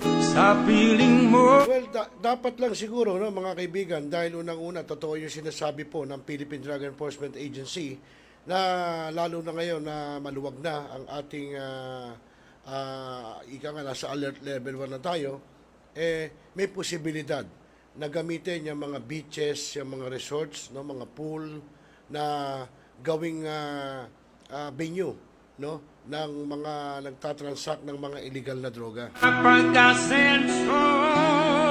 Siyempre, buong akala nila, di ba? Minsan, kung makita tayo sa beach, doon ako magpapabook, halimbawa sa Puerto Galera. Yan. Siyempre, may kausap yan. Doon ako sa room na ganito. So, may ganun. Kaya, may mga intelligence naman ang ating mga law enforcement. Kaya, kahit paano, malalaman po yan kung meron na nagtatransact ng illegal na droga. Kadalasan dyan, siguro, baka mga party drugs, no? Tulad ng mga ecstasy. Extano, yan. Well, good luck sa Philippine Drug Enforcement Agency, sa PNP, at syempre sa Department of Tourism.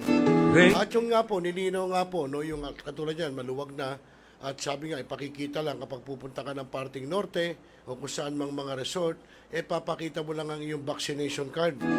Pero ang problema, maraming hinahanap, lalo na pagka sa mga LGU, na paano kung wala ka, no? So, paano ang gagawin ng mga pupunta dyan sa mga resort na yan? Di wala na, kasi maraming ang hinahanap, di ba? So, sana naman mga LGU, wag naman ganun kahigpit. Ang importante nga naman, yung ating mga vaccination card. Kung marami pa kayong hahanapin, di wala rin silbi ang vaccination card, lalo na kung taga Maynila, pupunta halimbawa ng Norte o South, di ba? Paano naman yun? Di naman nila alam yun paano yun sila pagpuproduce ng mga kailangan na yun? Kaya nga nagpunta ang mga tao dyan dahil although lang luwag, para siyempre, damahin naman kahit paano na lumuwag na ang ating bansa at ma-feel, no? Katulad ngayon, summertime, yung mga pagpunta sa mga resort at mga beaches. Kung iipitan po natin, wala. Mahirap po yun. Okay mga kaibigan, alas 5:33 na po ng hapon, Philippine Standard Time. Abay, magpapakilala na po si Joshua Baltao at sa aming pagbabalik ay itutungay natin sa inyo yung ginawang Pandesal Forum sa Quezon City kung saan ay nandun po at naging bisita si Representative Kat Pimentel na may bahay po ni dating Senate President Coco Pimentel kung saan nga po ay siyang kinatawan ng PDP Cares Party List. So mamaya po yan sa aming pagbabalik. Pinaigting, pinalakas ang bagong news online TV ng bagong milenyo. Millennial Online TV, ang katropa mo sa pagbabalita.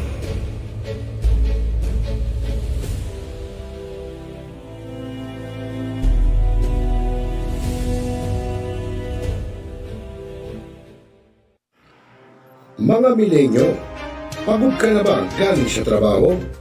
At gutom na sa maghabong pagtatrabaho? Pero wala kang pagkain sa bahay? Narito na ang sagot mga katropa, ang Superman of Lechon. Napapawi sa inyong gutom at siguradong mapapa-anirize ka dahil sa tender juicy na jam mo pa at siguradong malinis at bagong katay buhat sa farm. Kaya super masalasa at pangmasa pa. Ano pa hinihintay nyo mga katropa? Takbo na sa Superman of Panteño Siniluan at bumili na. Baka maabusan ka, katropa.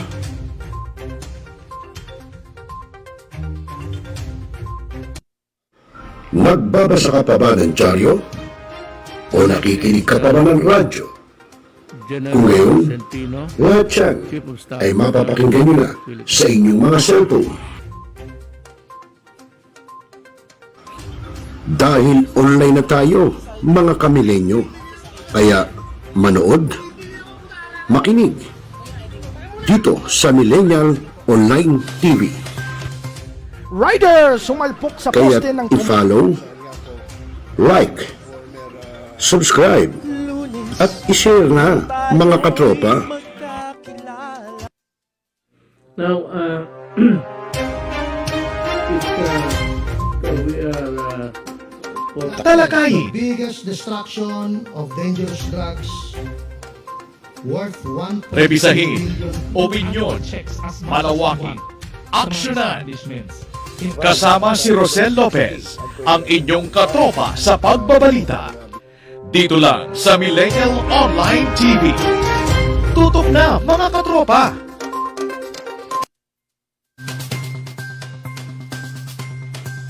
Okay mga kaibigan, alas 5:36 na po ng hapon, oras sa buong kapuluan. At ngayon po, sinasabi ko nga kanina, kahapon sa isang forum sa Quezon City, yun po, at kasama po ni dating Senate President Coco Pimentel, ang kanyang may bahay na si Ma'am Kat Pimentel, hinggil po nga po doon sa kanyang tatahakin na papasok po sa politika. Ito po yung PDP Cares Party List. Na kung saan nga po, siyempre maraming mga advokasya na unang ang paglilingkuran ay ang Pilipino o ang sambayanan. So yun, nandun po at meron namang mga sinabi na advokasya. So malaman po natin kay Ma'am Kat Pimentel, at siyempre may mga ilang bagay pa rin tungkol din po sa gagawing eleksyon, itong darating na eleksyon 2022. So mga kaibigan, ngayon po natin ang ginawang Pandesal Forum kahapon dyan po sa Lungsod, Quezon. Panoorin natin.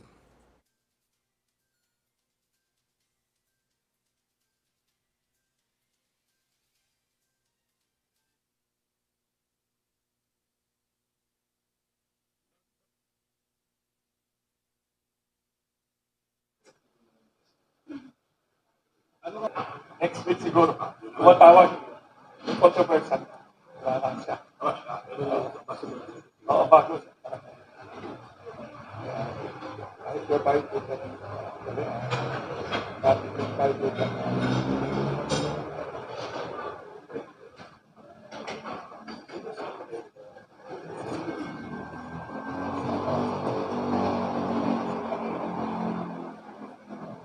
Kaya pala,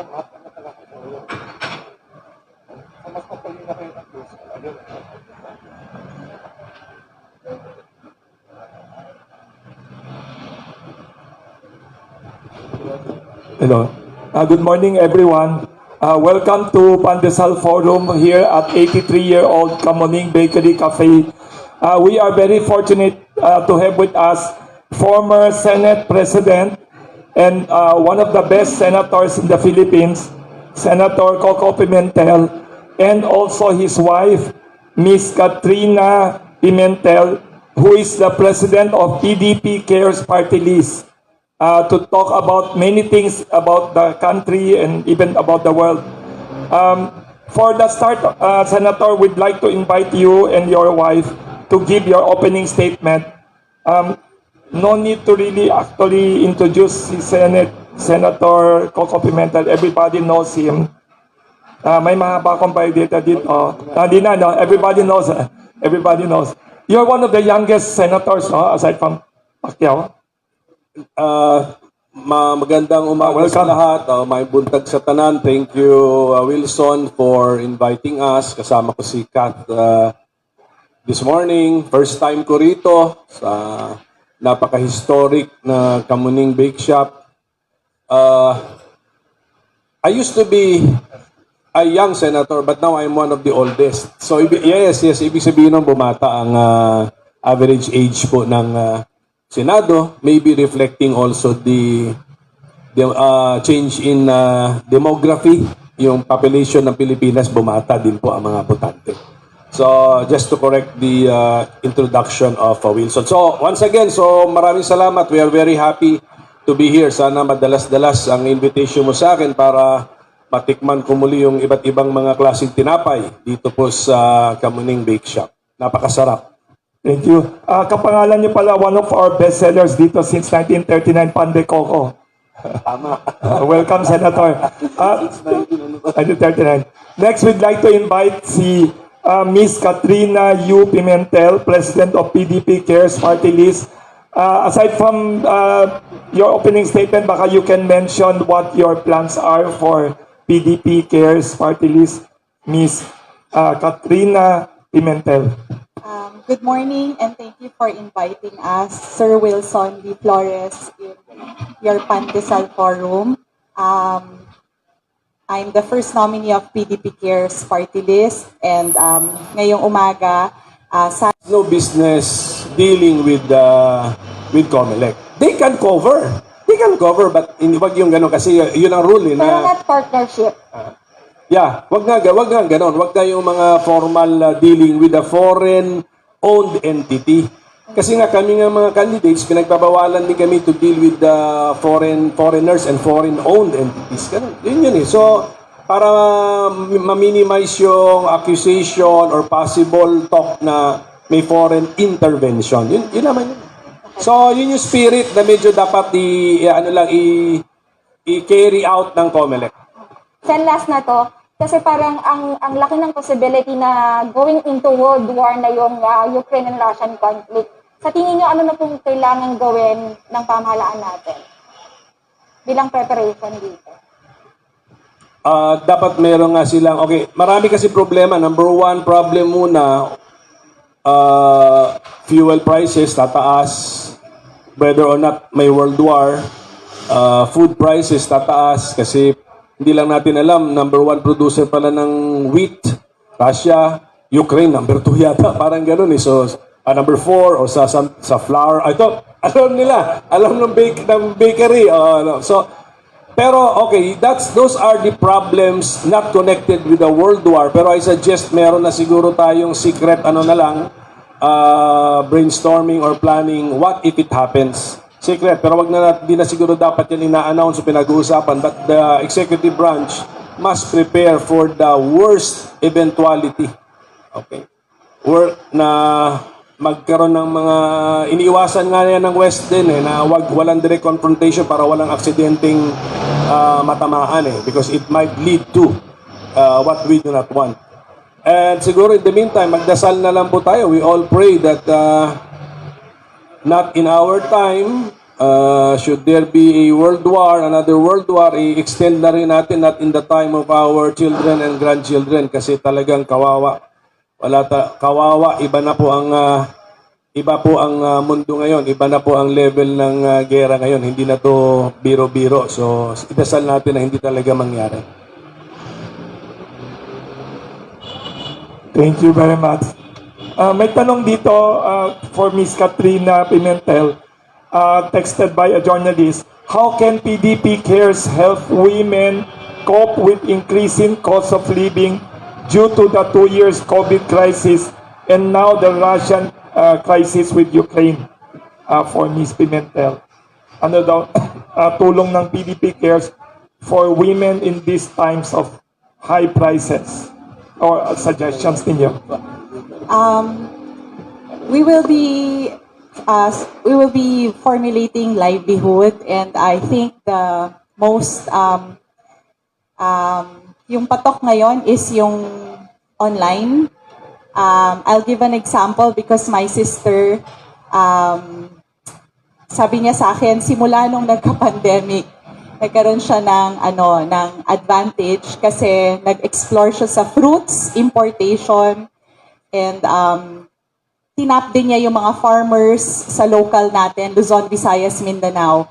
So instead of paying a rent sa isang place, online home business. So we will formulate siguro online business and push for it kasi yun ang pinaka more practical, and at the same time yung mga nanay, yung mga kababaihan mas may time para sa pamilya at sa mga anak nila. Very good idea, no?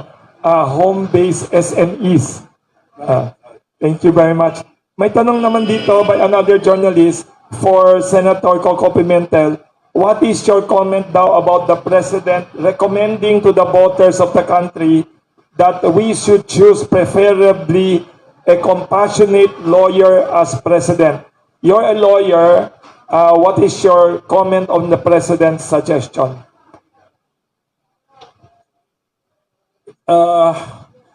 Unfortunately, I am not a candidate. Yun lang masasabi ko. Interesting. May tanong tayo dito from one of our media friends here, Ms. Sherry Ann Torres of ABS-CBN News.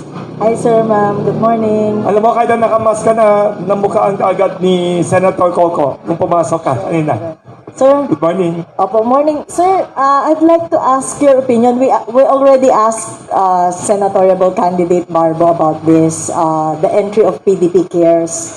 there's this study by Contra Daya that majority or at least 60-70% of party list groups are now being controlled by political parties, businessmen, and political clans. We know for a fact na yung Pimentel Pimentel family is strongly against political dynasty. And here is Ma'am Catherine running under PDP Cares.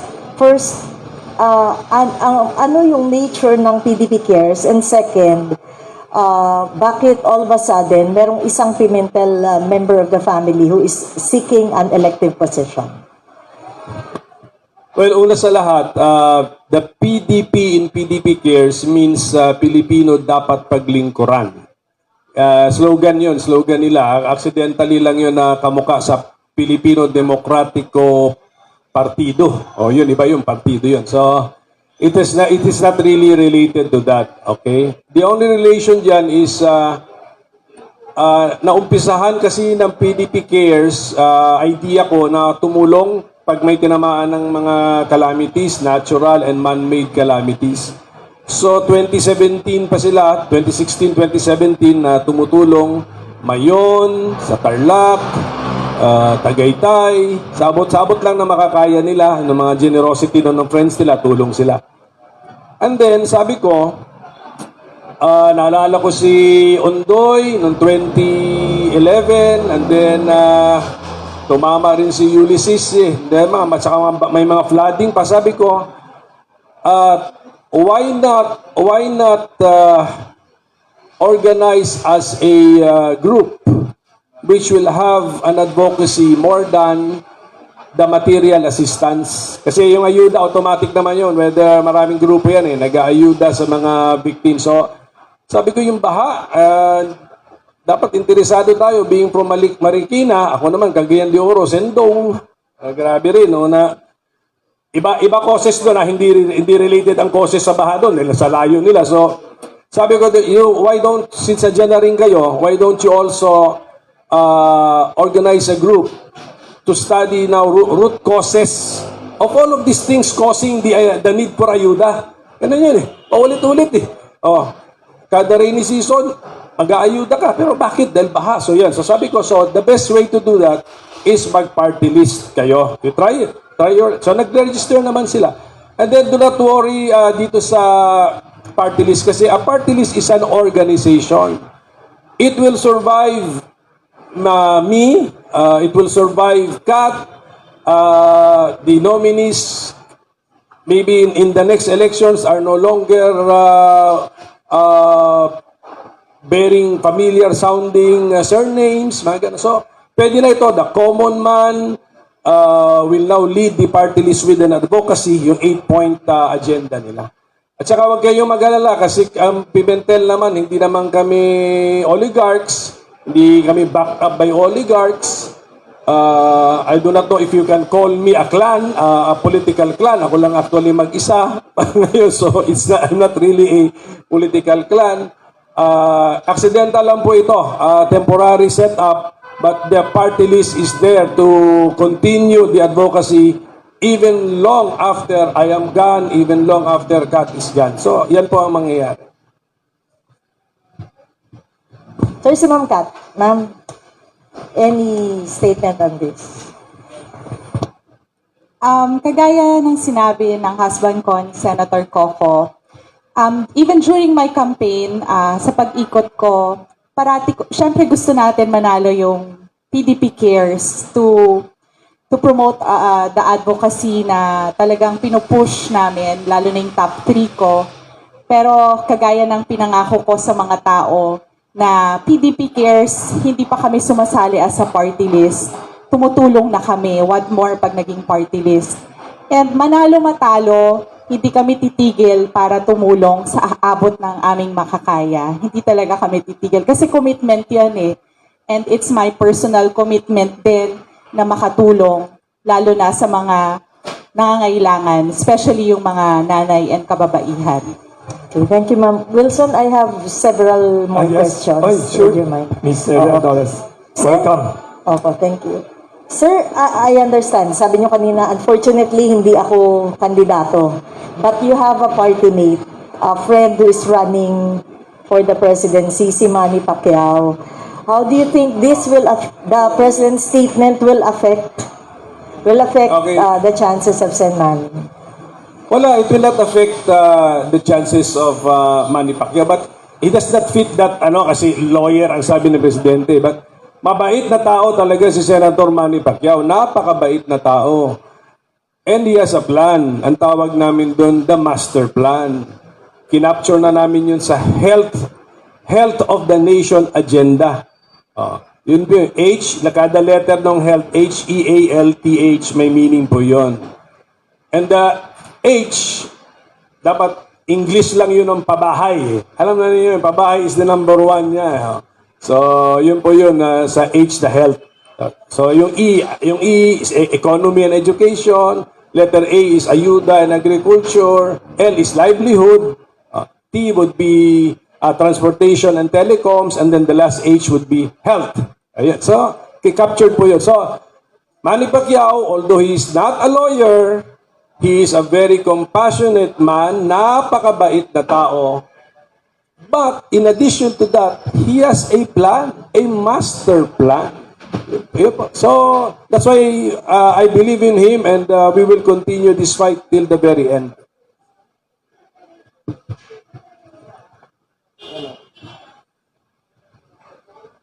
Yung sound ni Michelle Antones. Okay. Hello, sir, yun. Kanina, na-interview sa ANC si Senator Drilon. And he called on other presidential candidates who are lagging behind the survey to reconsider running for office. Siyempre, it's a given Senator Pacquiao is usually behind the surveys. What can you say about this, sir, this call? Masyado yatang self-serving kasi nung kami ang second place sa survey, hindi kami nanawagan ng ganun. Ngayon, may nahanap sila survey na sila second place, papanawagan nila yan. But it's too much to expect. Number one, babalik tayo ngayon sa methodology ng mga survey. How is a survey done during a pandemic? You claim up to 10,000 face-to-face. Maniwala ako dyan. Mga ganun ba? So, plus the margin of error, hindi mga ganun kalayo. So, it's a nice politically strategic call, pero mahirap po yun kasi yun na, tulad doon sinasabi ko, what survey will you use? Show me. What is how was it done? Was it really done? What is the margin of error? O after the margin of error, hindi ba tablalan tayo? Ganun din yun. So, mahirap po yun. Kayod na lang lahat. Everybody will have just to campaign, convince the people. And then, sabi ko nga, yung para mas mabilis yung rate of catching up, dapat minus plus ang strategy. Oh, pero sir, di ba negative plus and minus 2 or plus and minus 4, medyo malayo pa rin. Pag sinuma total natin, di ba? So, it doesn't dishearten you, your camp, na medyo ang bagal ng usad ni Sen Manny?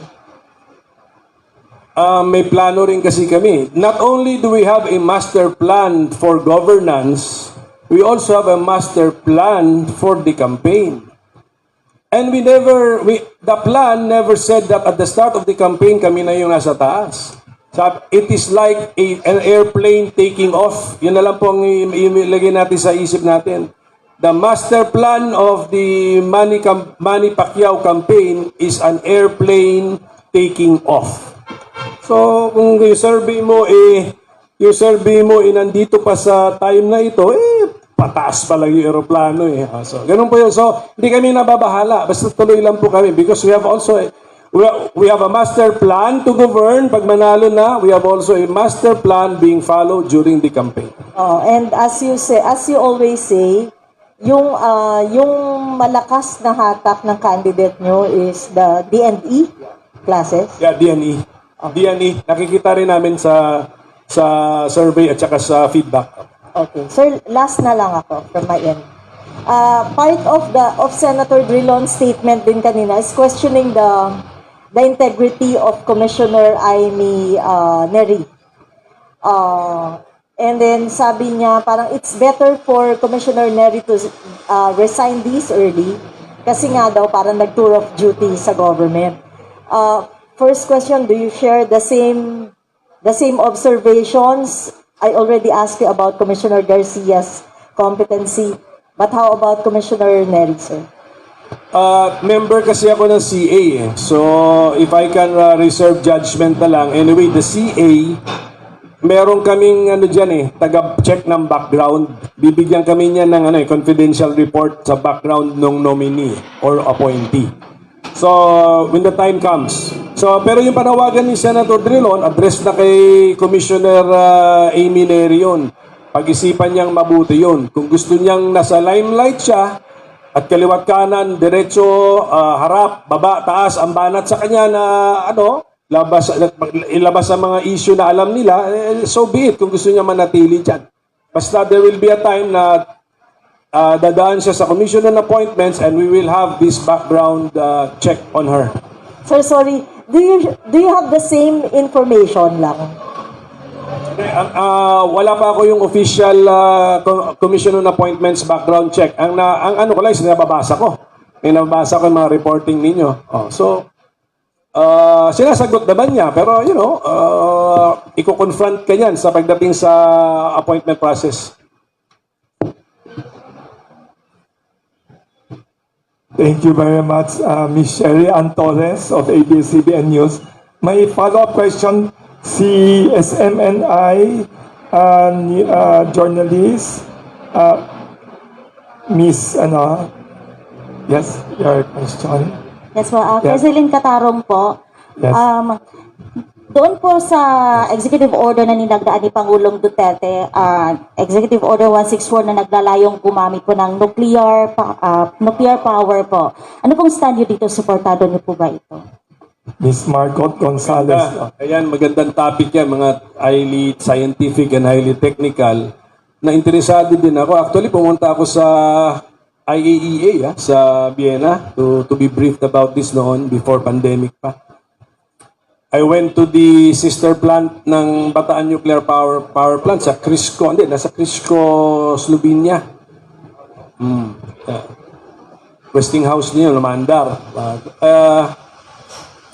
I have my great reservations kasi sa nuclear power plants here in the Philippines. Okay, not sa nuclear power in general, but dito sa Pilipinas.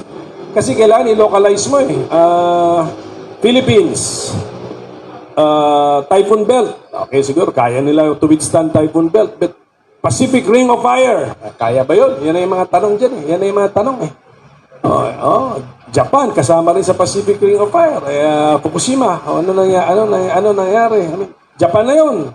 Paano kung sakali nga? Let us say we successfully build a nuclear power plant. And then, the Pacific Ring of Fire, makes itself felt to you, to us, what will happen.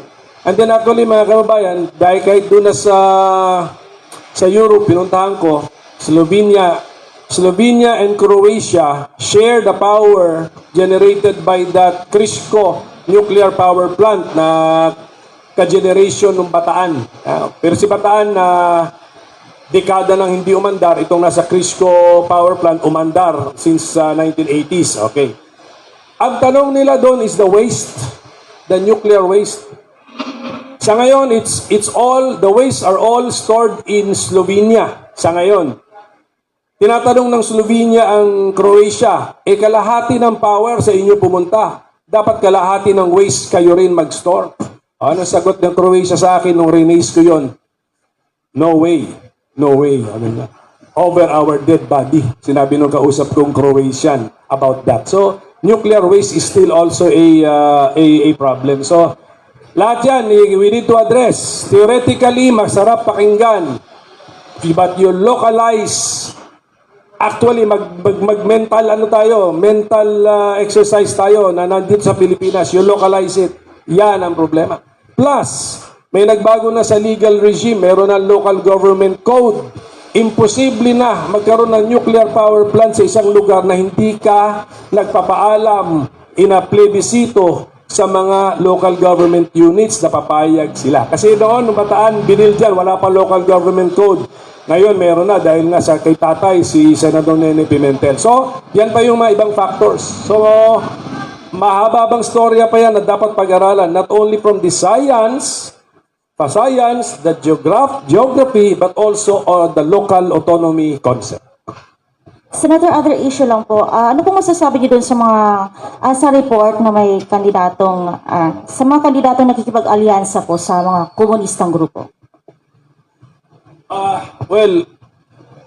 Hindi ako masyadong madali kasing madalas sa mga salita-salita ng mga kino-quote nila eh. Ano lang tayo, lumaban lang tayo ng patas. Just win the hearts and minds of the people.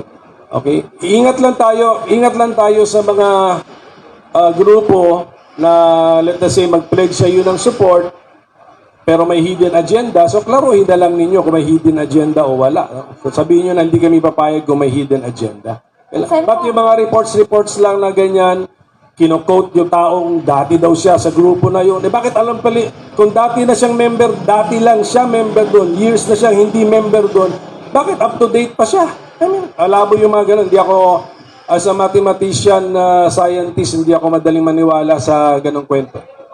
Sen, follow up lang dun sa question niya, kasi ganun din yung claims ni Senator Lacson and even the President himself told na ganun din yung lumalabas sa Intel report niya. So ano pong, sa tingin niyo po cause of concern nito? They may have access to Intel report, I do not. Nobody gives me Intel report.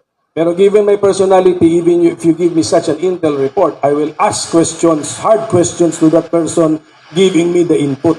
Paano mo nasabi yan? Sino ang source mo?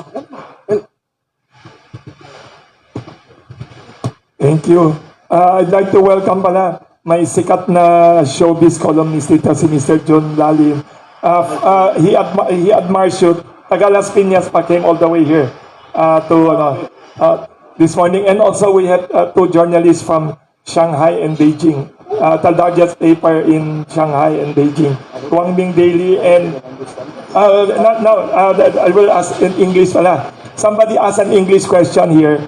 Si Mr. Nilo Odiaman from Filipino Mirror. Sabi niya, what is your comment about the statement of Ambassador Romualdez in Washington, D.C., saying if the Ukraine problem comes to Asia, the Philippines will be open to U.S. troops coming here or something? What is your comment daw about that? Is it correct? Is it necessary? Parang uncalled for eh. I mean, una sa lahat, dinadasal nga natin na wag nang lumaki. Kaysa sa ina-entertain natin na aabot dito, then willing tayo to, wag na, idasal natin na hindi lumaki. Sa ngayon, neutral ang ating posisyon. Ang concern natin ang ating kapwa Pilipino, makauwi na safely rito at saka wag nang lumaki ang gulo. Tapos, nagsaside lang tayo actually. Hindi tayo nagsaside sa bansa, nagsaside tayo sa panawagan na itigil na yung military action. Kawawa talaga ang mga bata, mga ikatulad ng advocacy ng PDP Cares, the women, the children, the pregnant women. Grabe ang pagkakawawa. I mean, kaya doon tayo nagsaside sa panawagan na itigil na ang military action. Dali na yan sa dialogue and diplomacy. Kasi lahat tayo, pati Ukraine and Russia, members of the United Nations, meron tayong panunumpa dyan that we will not use force. We will not threaten to use force. We will use diplomacy. Yan po ang ating mga pledges. So, yun po ako, medyo nagulat ako doon kung saan galing yun at bakit pupunta tayo ron. I mean, sana i-downplay na muna natin yun. Kung if ever we want to be partisan, to side with some side, doon na tayo sa panawagan to end military action. Doon lang tayo. Kasi malalim kasi yung dahilan, kailangan pag-aralan yun, yung Russia or Ukraine, malalim. Thank you very much. Short translation only for our two fallen journalists. What you're saying earlier was you are on the side of calling for dialogue and peace, you don't want to worsen the problem by being part of this problem. You said you are surprised at this statement by Ambassador Romualdez. You are surprised because you want to avoid the Philippines being part of any problem, and you want the problem to be resolved, not to worsen.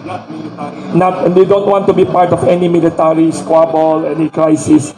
So that's a very statesman-like position. We have a very famous showbiz columnist, Mr. John Lalin, to ask questions for our...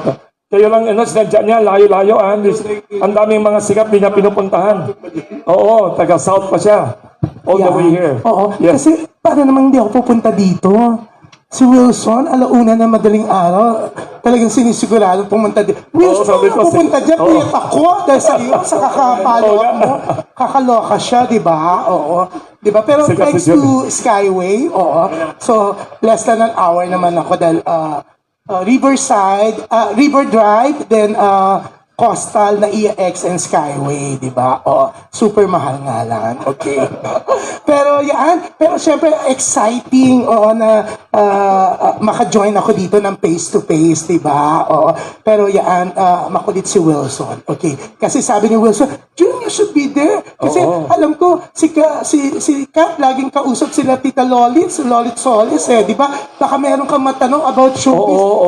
Pero yun actually, Kat nga, puring-puri kayo ni Tita Lolit, no? Although hindi siya nakapunta nung una, pero yan, sabi niya, ang bait-bait na yung mag-asawang nun. Sabi ko, kasi kahit naman parents nila, one time kasi nakasabay ko po yung dad nyo and mom nyo sa plane. Sabi ko, that was, I think, 2009 going to 2010. Sabi ko, is caucus filing for May election. Sabi niya, hindi kasi mukhang talagang matunog naman talaga na maluluklok kayo, di ba, that time. Anyways, so alam ko kung gaano kabait si Miss Kat, pero Miss Kat, lagi ka nga bago pala yung very show.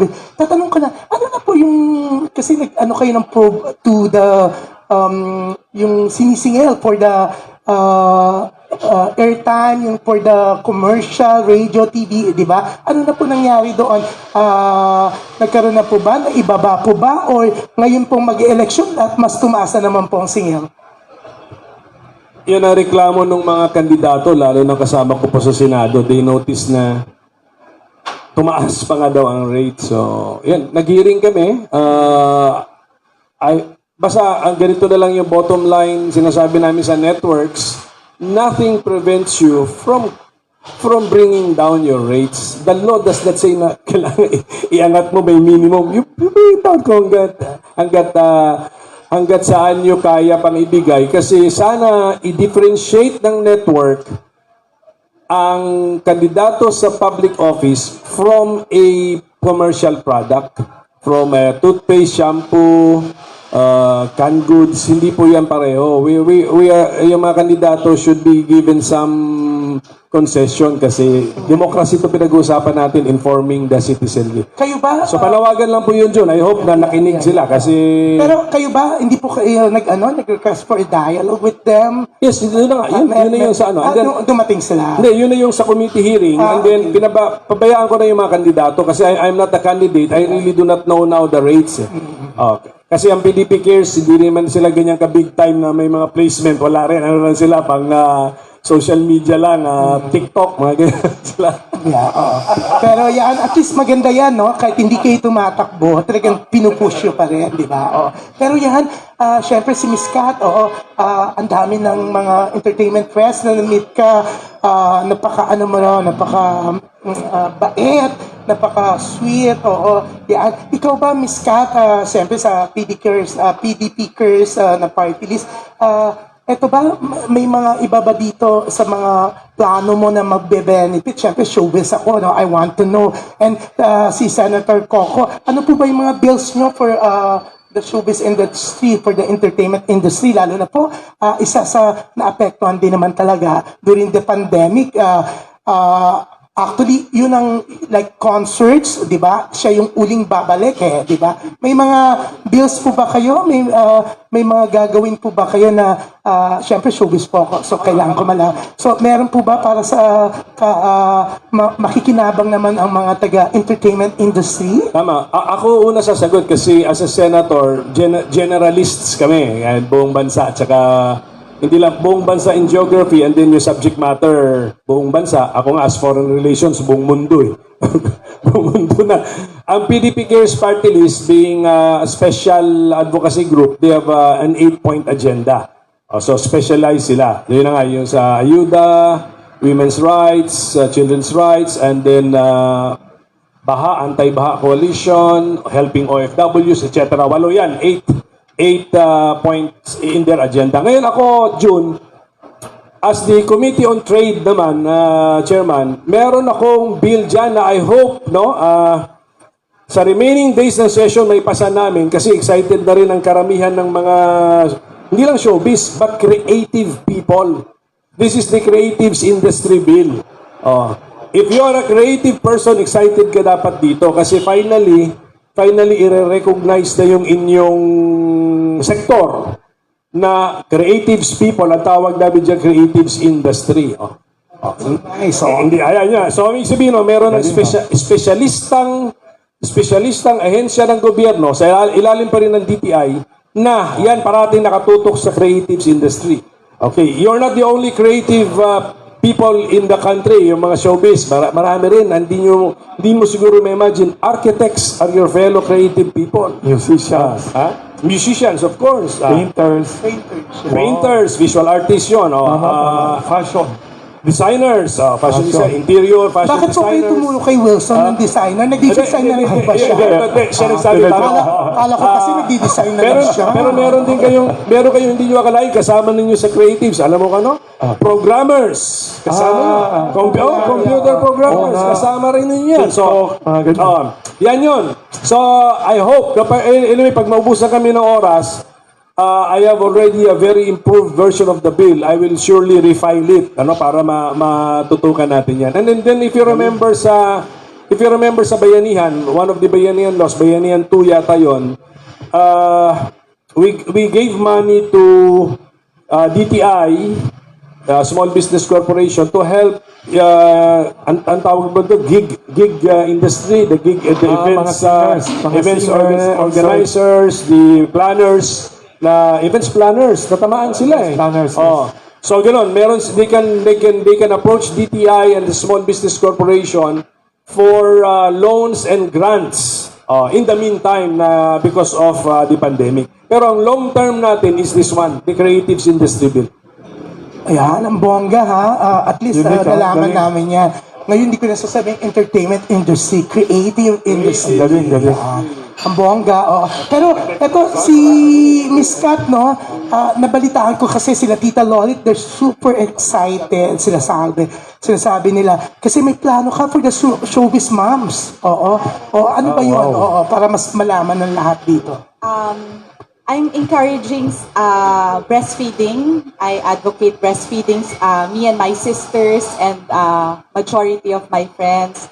So, nananawagan din ako sa mga showbiz moms since kayo yung very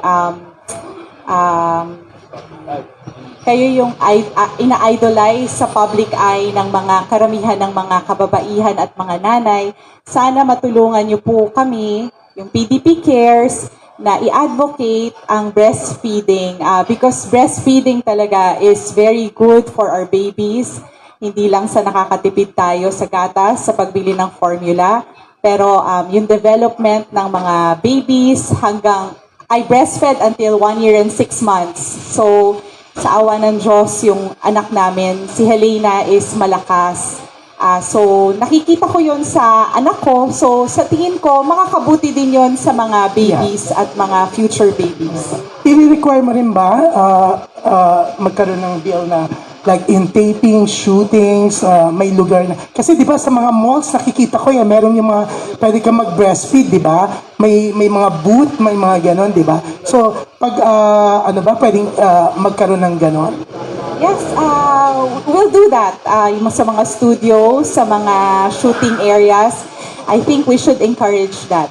Yeah, oo. Kasi, syempre, bukod sa mga artista, ang daming nagtatrabaho ng mga moms, di ba? Oo, kasi lalo na ngayon, kailangan to really work, kahit bata pa, di ba? Hindi ka pwede magdahilan na, ay, may baby ka. Syempre, like, karamihan sa showbiz, like, production, babayaran sila for taping, di ba? Ganon, di ba? Pero syempre, maganda yan.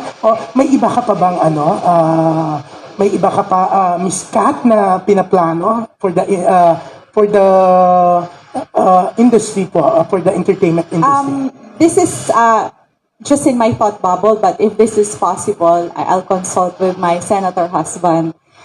Since the creative or the entertainment sector has been affected very much, like the SMEs also during this pandemic, maybe we can suggest if we can lower their taxes and wag naman masyado silang gipitin sa pagbayad ng tax kasi marami talagang nawalang ng trabaho and nagsara ng mga negosyo. Sana mas bigyan sila ng ng maluwag na rules on taxes. Thank you. Oo, very well said. Yan. Oo, malapit ka na namin tawaging congresswoman o representative.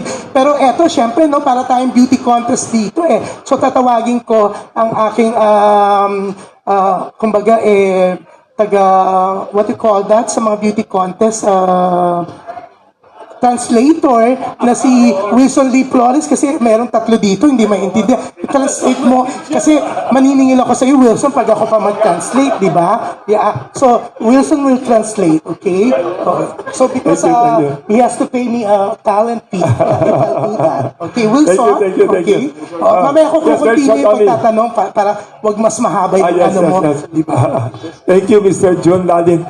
For our foreign journalist guest, he's asking about what she will do for the showbiz industry, and both of them want reforms to improve the conditions for women, mothers, and all that. Thank you, Mr. John Dalin. Maybe we could ask one question from the two of them. Can you ask any to our Foreign Relations Committee Chairman, any question you'd like to ask about foreign policy, geopolitics? He's an expert. He's not only a lawyer #1 in the bar exams, he's also a mathematics graduate. Thank you. So, unique politician in the Senate. My name is Steve Zhang, and I'm with Shanghai Wenhui Daily. One of the largest in the world, and formerly based in Washington, D.C. For years. I came a little bit late, but my question is, what's your comment on the Duterte government's policy toward America? What is good, what is bad? If Mr. Pacquiao, Senator Pacquiao is going to be the next president, what more will you do when it comes to U.S.-Philippine relationship? Thank you. What is good that has happened during the Duterte administration in terms of foreign policy is that he made it mainstream, the idea of independent foreign policy. And he really showed independence by not being identified too closely with the United States, because before him, even if politicians will say independent foreign policy, it was not believable, because that Philippine position is always too close with the U.S. position. Now we are sure that the Philippine position is really Philippine position. It's really the decision is really our decision. So that is what is important. And then if Senator Manny Pacquiao becomes president, because that has already been established, we should continue that with our independent foreign policy. But just to clarify, independent foreign policy means that we are not being an enemy to our former friends. We are still friends with our former friends, but we are now more open to becoming friends with our non-traditional allies. So, that's why. So, before, we will only be friends with our already friends, our long-time friends. So what is that? Nothing new has changed. So this is it. So since President Duterte has already established that, and clearly it is now an independent foreign policy, I hope the next president will continue it and no longer go back to the old way that our Philippine foreign policy is actually just a repetition of U.S. foreign policy. So this time it's even, my point is, even if it will sound like it is like UN foreign policy, what is important is that we decided it for ourselves. That is what is important. So that will now be it has been started. I hope it will continue. Thank you very much. Maybe short answer lang kasi I know you are rushing to go somewhere, Laguna. Somebody texted here, how do you see Philippine-Russia relations? Because it has been good in the past few years. What is the prospect and how is it now? Philippine-Russia relations. Okay, from the point of view of the Philippines, nothing should change. I hope from the point of view of Russia, nothing has also changed. Ang Russia naglista ng unfriendly countries. Wala tayo ron. We are not in the list of unfriendly. So, point of view ng Russia yon. Okay? Kasi point of view ng Pilipinas, nga, sabi natin, we will be neutral in the Ukraine or Russia because we know malalim ang reason yan. Ang first priority natin, OFW. And then, yung oil, wheat, etc. That's it. Basta, yung point of view ng Russia, wala tayo sa listahan ng unfriendly country. So, that means wala tayong ginagawa which, anong tawag doon? Which Russia is disapproving of. I mix it in English and Tagalog. Anyway. What he means in Tagalog, there's nothing the Philippines has done recently that will make Russia not happy about us.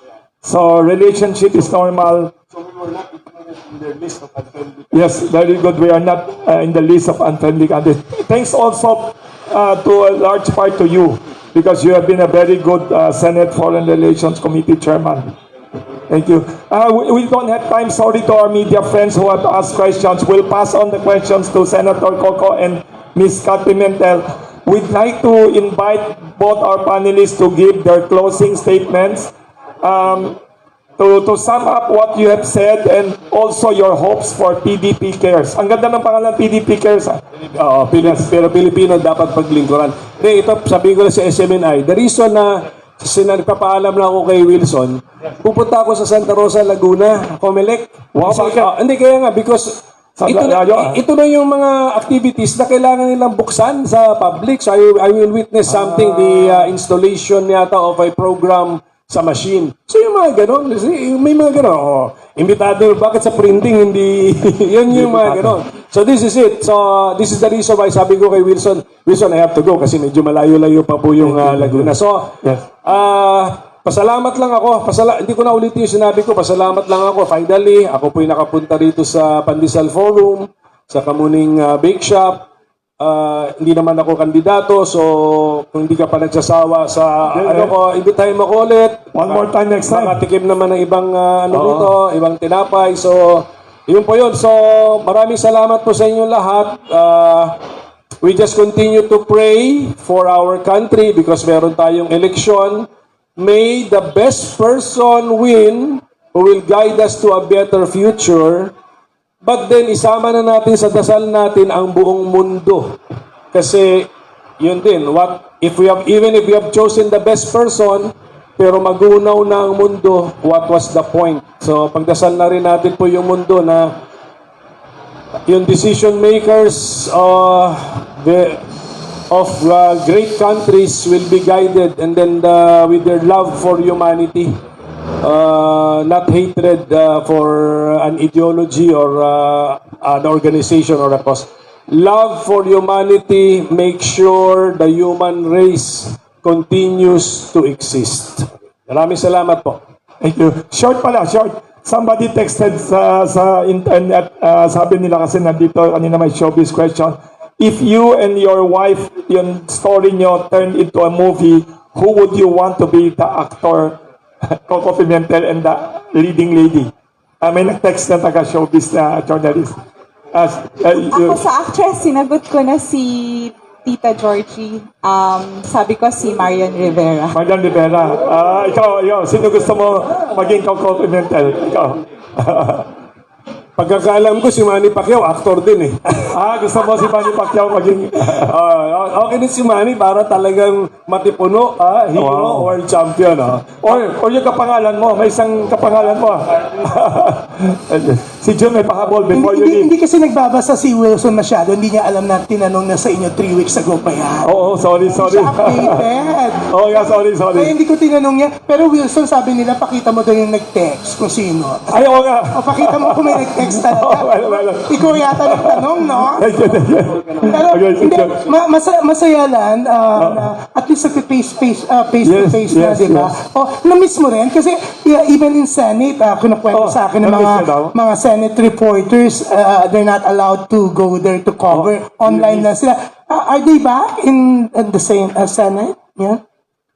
Yung hearing ni Senator Bato, no? Parang allowed na, marami daw Senate nung start na allowed na sila at alert level 1. Okay. So, parang back to normal na. Yeah, a little. I think the new normal, ito para sa akin, the new normal should be wearing mask pa rin and then keeping distance and vaccinated. Pero hindi, kasi ano na ko yung wearing mask may, ito hula lang ito, may delay if not prevent the next pandemic. Yun. Kaya nga, so yun na lang yun siguro. And then keep distance na lang siguro. Do not, no overcrowding. Singit ko na lang para total pag-usapan niyo. Pero yan ba, Senator, yung hindi kayo na-ambush interview na pag di ba? Yan ba, ewan ko for you ha, pero sa iba ba o sa mga senators, congressmen, sa tingin nyo, advantage ba yan or disadvantage? So, ikaw mukhang ma-PR ka, mukhang wala kang tinatago. Hindi maganda yon. Dapat may access. Pero ibang reason naman because of the pandemic. Tanungin din natin ang reporters, baka sometimes sila rin ang takot sa lumapit sa politiko. Hindi lang yung politiko na takot sa reporter na lumalapit, baka sila rin. Kaya we just adjust na lang po tayo. We wear mask, keep distance. Sa ibang bansa, meron silang nag-i-interview sila, Syrian may hawak sila parang nakaganon yung sa stick na mahaba. Stick na may mic, tapos sa Pilipinas, parang hindi ko nakikita kayo. Ganon. Si Putin nag-meeting ang haba ng table. EDS, GMA, do you do that? Ayaw ko, SMNI, do you do that? Pag nag-interview kayo, hindi yung mic. May stick na mahaba. I think that should be acceptable. Nasa Kamuning Bakery po kasi kayo, walang budget si Pero hindi ko sinasabi.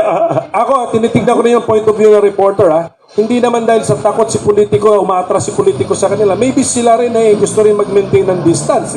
Kasi, lalo na alert level 1 pala naman tayo. Dapat naman talaga yun. And I think even pag nag-normalize na talagang lahat ng safety protocols, di ba? Dapat natin gawin, di ba? Dapat nag-alcohol, naka-mask. Ako, kakagaling kong Europe, di ba, Wilson? There are, may mga... May mga... Pumunta yan sa buong Europe. Kahit saan-saan. Seychelles na. Cover naman ako. Saka Dubai pa yan. Actually, galing akong Poland. Natetensyon na yung mga tao nandun ako bago... Sabi ng Ukraine,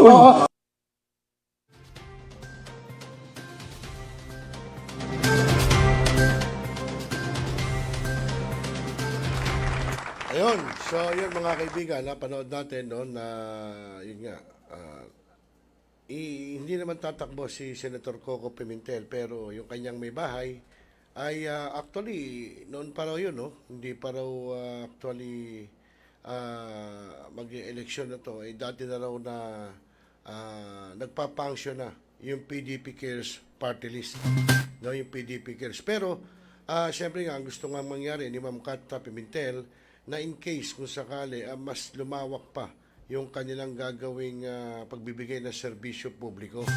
Lahat naman ng party list, yun naman ang gusto, di ba?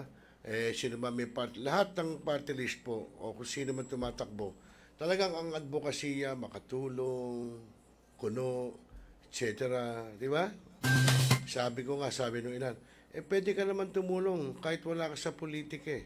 Pwede kang tumulong kahit hindi ka congressman. Pwede kang tumulong kahit hindi ka senador. Pwede kang tumulong kahit hindi ka party list, di ba? Wala natin, alam nyo, minsan, katulad yan, mag-eleksyon, batuhan ng putik, bira dito, banat doon sa mga... Bakit? Kung kayo ba ang mauupo, tingin nyo, magiging ayos ang gobyerno natin. Wala bang magiging problema kung kayo uupo? Lagi naman ganyan na sinasabi ng mga politiko di ba? Kada mag-eleksyon, marami pang kulang, dapat ganito, ganyan. So sa mga kapatid, yun ako po, hindi tama, hindi ayos. Ngayon, pagka kayo umupo, magiging maayos, ganun ba? Ewan ko itong mga politiko natin.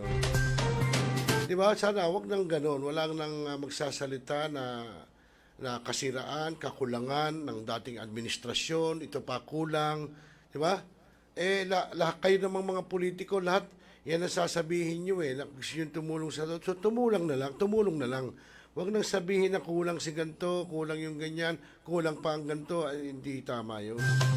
Para sa akin, para sa akin. Pero kung yan kayo matutulong, kahit na mawala ka sa politika, pwede kang tumulong kung gugustuhin mo. Tignan mo si Francis Leo Marcos.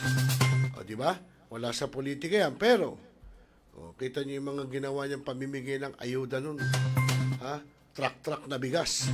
Maging ng mga kalabasa, mga gulay. Yun ang ibig natin sabihin. Ngayon, kung siya may pangarap, baka kaya niya ginawa yon. So, hindi natin, yung ibig sabihin, kung tumulong ka. Kailangan ba nasa politika ka para tumulong ka o hindi. Okay mga kaibigan, alas 6:33, magpapakilala na si Joshua at sa ating pagbabalik yung ating last episode ng Pandesal Forum po. Ito'y tungkol naman doon sa automated elections. Kung ano ba, maganda ba yun o sa aming pagbabalik. Mga katropa, ako po si Randel Villados, ang online naranista ng bagong milenyo ng Millennial Online TV na nag-aanyaya sa inyo na makikanta, makisaya at tumutok sa lahat ng programa ng Millennial Online TV. I-type lamang sa inyong Facebook at YouTube ang Millennial Online TV. Nood na mga katropa! Ako inyong lingkod, Rosel Lopez, ang inyong katropa, ang inyong kabarangay dito sa Millennial Online TV. Abangan ang ating mga kaganapan dito sa ating bansa at abangan din ang panunungkol ni Kapitan sa ating Dalaw Barangay. Paano nyo kami mapapanood? I-type lamang sa inyong mga cellphone, sa inyong Facebook at YouTube, ang Millennial Online TV. Ano pa hinihintay nyo mga katropa? Like, subscribe, at share na. Okay mga katropa? Mga katropa, ako po si Gazi Sarip, ang inyong tagapaghatid ng balita sa bagong milenyo na nag-aanyaya sa inyo na tunghayan ng aking mga pag-uulat at tumutok sa lahat ng programa dito sa Millennial Online TV. I-type lamang sa inyong Facebook at YouTube ang Millennial Online TV. Nood na mga katropa! Mga katropa, ako po si Jim Pahayag, ang inyong tagapaghatid ng mga balita sa bagong milenyo na nag-aanyaya sa inyong natunghayan ng aking mga pag-uulat at tumutok sa lahat ng programa ng Millennial Online TV. I-type lang sa inyong mga Facebook at YouTube ang Millennial Online TV. Nood na mga katropa! Mga katropa, ako po si Ka-Agila Magas Gapusana sa programang Agila sa Bagong Milenyo. At kung kayo may mga sumbong at mga reklamo, mag-chat, tumawag at mag-text sa Millennial Online TV upang ating solusyonan ang inyong mga problema. I-type lang sa inyong mga cellphone ang Millennial Online TV upang inyong mapanood ang lahat ng programa sa Millennial Online TV. Ano pang hinihintay nyo mga katropa? Nood na! Nagbabasa ka pa ba ng dyaryo? O nakikinig ka pa ba ng radyo? Kung ngayon, lahat yan ay mapapakinggan nyo na sa inyong mga cellphone. Dahil online na tayo, mga kamilenyo. Kaya manood, makinig dito sa Millennial Online TV. Rider, sumalpok sa Kaya poste ng i-follow, like, subscribe, at ishare na mga katropa. Now, we are Talakayin. Biggest destruction of dangerous drugs worth 1. Rebisahin, opinyon, malawakin, aksyonan. Kasama si Rosel Lopez, ang inyong katropa sa pagbabalita. Dito lang sa Millennial Online TV. Tutok na mga katropa!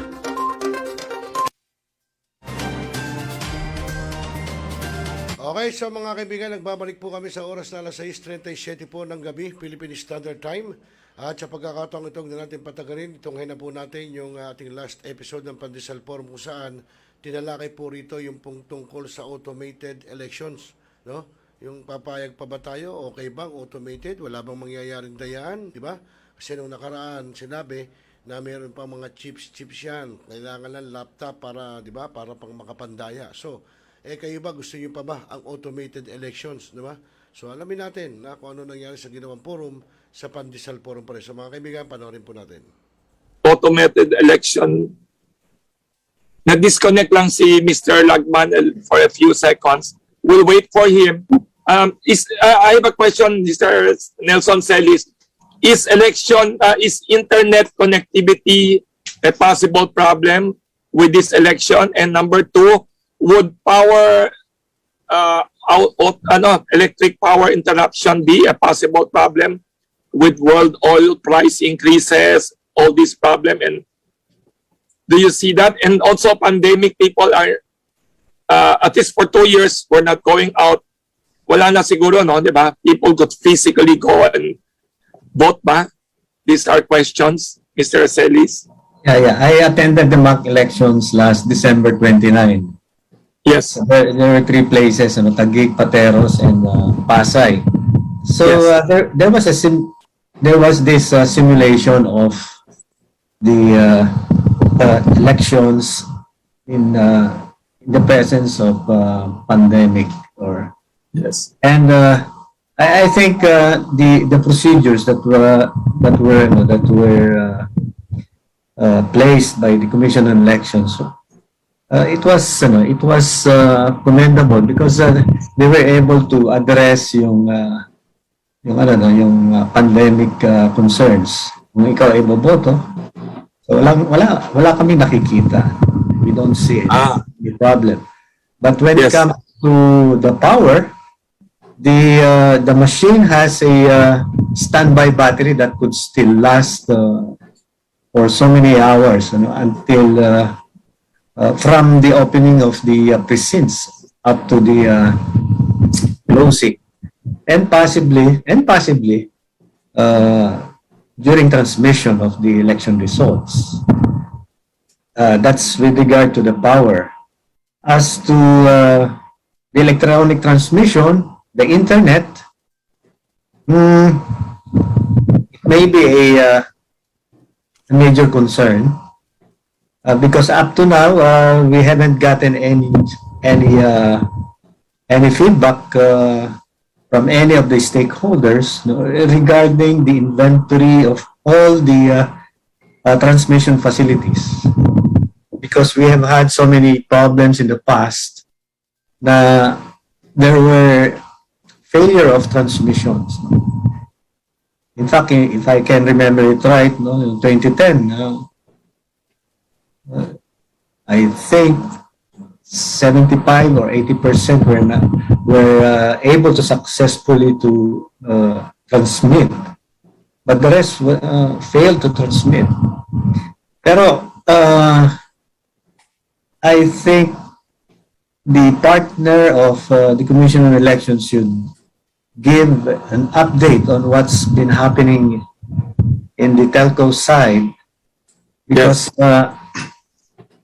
the electronic transmission was subcontracted to Smartmatic.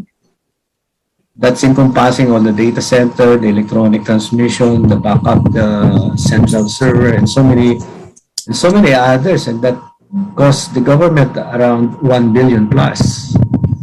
So I think it's imperative for the service provider to give us an update on the facilities or electronic transmission facilities to be used for electronic transmission this coming elections. But I know that they're also going to use BGAN. They call it the BGAN, a device for broadband global area network that could be used for transmission. But the issue there also is the power that will supply the that particular device, yung satellite or BGAN facility. So I think that's one major concern that we have to look at, electronic transmission. Because based on the law, if I can remember it right, sections 22, 25, section 30, it's stipulated therein that the election returns and the certificate of canvass shall be electronically transmitted by the BEIs or the Board of Election Inspector, now called Electoral Board, and the Board of Canvassers respectively, to electronically transmit and digitally sign these ERs and COCs, and this will be the basis for proclaiming a winning candidates. So kung if the ERs or COCs are not electronically transmitted and digitally signed, per se, if you're literally translating that or interpret that, you cannot proclaim a winning candidate. Matagal na namin contention yan eh. Yung sections 22 and 25. Even yung section 20, section 30, yung authentication of the electronically transmitted. Dapat yan digitally signed. And since 2010 up to 2019, hindi pa rin digitally signed ang ating mga ERs and COCs. Ang sinasabi nila, no? Yung because mayroong machine digital signing feature. So, yan pa ay naidulog yan sa Supreme Court, pero ang hindi namin maintindihan ay ano yung pagkakaintindi ng Commission on Elections at saka ng Smartmatic ng machine digital signature at saka ng person digital signatures. So yung person is related to the Board of Canvassers and the Board of Election Inspectors. So kung titignan natin yung yung e-commerce law, yung Republic Act 8792, nakasaad doon, that was enacted in 2000. Sinasaad doon na ang electronic signature, digital signature, represents yung physical signature ng tao. A year after, that's 2001, yung Supreme Court, meron silang ruling na yung digital signature represents the person. Yan ang ruling ng Supreme Court in their rules on electronic evidence. So wala tayong makikitang batas dito sa ating kalupaan that considers machine digital signatures as legally recognized. Wala. Pero we've been pushing, not really pushing, we've been telling the Commission on Elections to comply with the law, the e-commerce law and the rules on electronic evidence. Until now, medyo kinakapos na ng hininga ang Commission on Elections because they said last year they will implement the digital signing ng mga teachers. Kaya lang lately, itong February 17, nakalagay din ito sa aking article 2 days ago sa Manila Times. Makikita nyo dun sa article ko, it's 2,000 words. Ang nakalagay doon, pinaplano na talaga nila itong digital signing ng mga teachers. Pero noong February 17, it seems that they cannot implement it fully. That means partial lang. Partial digital signing of the ERs for Cebu, Davao, and Metro Manila or National Capital Region. And the rest ng mga presinto from Batanes to Basilan, yung chairman of the board lang ang kakaroon ng digital signatures. May PowerPoint daw kayo, sabi ni Professor Tuason, that you would like to share. Okay ba yan? Yeah, sige, can I share it? Yes, baka you can share your PowerPoint. People are curious. Tapos the media are welcome to ask questions, our media friends here. Controversial ba ang name ng Smartmatic, the company that will handle the automated election? Are they world-class? Are they reputable in other countries? I heard stories about Venezuela and Florida, something election. Actually, sandali lang, wala akong tubig. Yes. Okay, Mr. Nelson Celis. Did you check their background? Is Smartmatic the company that will handle our automated election system reputable, world-class, or questionable, or where did they come from? What elections did they handle? Alam mo, nakakuha lang sila ng experience dito sa atin, sa Pilipinas. I heard. In reality, nung nagkaroon ng bidding dyan, yes, before the elections, yes, ang Smartmatic, ang hinahandle nilang mga devices or counting machines, yes, hindi yun PCOS or present count optical scan or BCM. Yes. Hindi yun ang kanilang forte. So, para lang makasama sa sa bidding. Sa bidding. So, ang ginawa nila, nakipag-tie up sa Dominion.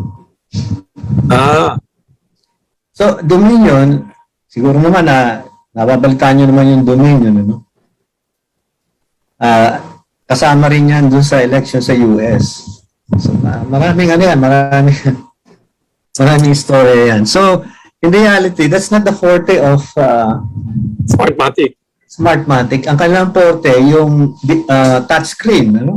It is called direct recording electronic. Ang forte talaga ng Dominion, nandun sa PCOS or BCN, vote counting machine. Yes. So in reality, ang background talaga niya, ano lang yan? Marketing man.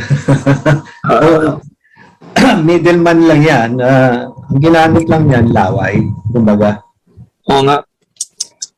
So I had series of articles in Manila Times sometime, siguro, way back years. Ang title nun laway ba ng mga Venezuelans or talino ng mga Pilipino? Translate ko lang. Siguro siguro mga 10 series yan sa Manila Times. 10 series. Sir, before we continue pala, kasi si Mr. Lagman nakaproblema with the internet connection. Can we ask Mr. Lito Aberia to give an opening statement lang, tapos yung PowerPoint yan sir? Kasi si Mr. Lito Aberia daw will take the place of NAMFREL President. Kasi nagka-problema, nandiyan na siya kanina na nagka-problema internet connection niya. Okay. Maybe would call on Mr. Lito Aberia to give his opening statement representing NAMFREL, then PowerPoint presentation of Mr. Nelson Celis. Mr. Lito Aberia.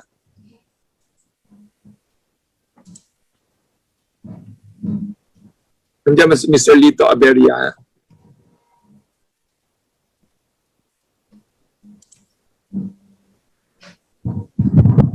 Wala pa si Mr. Lito Aberia. Baka you can proceed na, Mr. Celis, with your PowerPoint. Yeah, as I was saying earlier. Yes. Walang track record yan. Ang Smartmatic, dito lang natuto sa atin sa Pilipinas yan. Walang. So hindi sila gumawa ng they did not handle elections in Germany, Canada, or any foreign countries world class. Wala. Not the PICOS machines or not the voting machines. They had this yung touchscreen technology para sa ATM natin. Yes, yes. Yan ang teknolohiya ng Smartmatic. So laway lang ginamit niyan nakipag-bidding yun. Walang kaalam-alam yan. Siyempre, nung nagkaroon na experience yan dito sa Pilipinas at nagkaroon uli ng bidding, meron na experience. Based on the Philippines. At pinagyayabang nila yan sa buong mundo. They use the Philippines as their reference point. At saka maraming problema yan sa Venezuela mismo. I heard. Yung election sa Venezuela, government owned ba yan ng Venezuela or privately owned? Yeah, private yan Private. And baka may tanong ang mga media friends natin, welcome to ask questions. You could just answering your question about ano bang credibility. Yun nga kasi parang very controversial the name and parang they're not known anywhere else in the world, di ba? Walang world-class experience to handle a national election before the Philippines. That's the reality there. What year did they enter the Philippines pala to handle our election? What year was that? They started participating in bidding in 2007, no?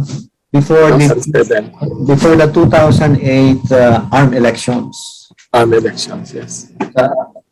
Autonomous region from Muslim Mindanao. Ang ginamit nilang teknolohiya doon sa 2008 ARM, yung kanilang technology talaga, which is the touch screen or the direct recording electronic. Yun ang Smartmatic. And the rest, gumamit ng yung optical character recognition technology. For non-technical people, Mr.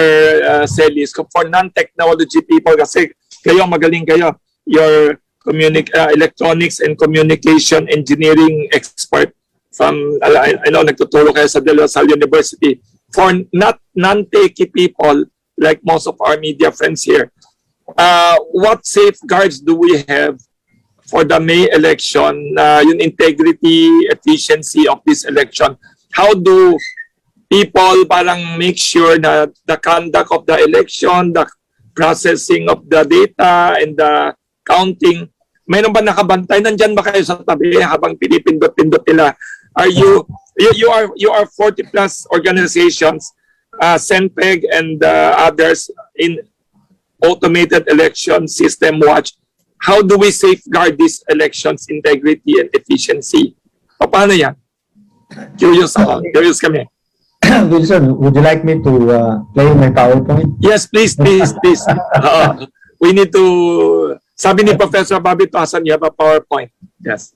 So, can you assist here, Mr. Nelson Celis, for his PowerPoint? Assist. Larissa and Aya. So, can you see it now? Okay na, we're waiting for, wala pa, hindi makita pa. Oh. Baka nawala. Larissa and Aya. Let me share it again. Yes, paki-share ulit. Baka naputol. Yes, we're waiting for the PowerPoint. Yan. Yeah, Parang is it lumalabas na. okay Yan, already? we could see it na. We could see it na. Okay.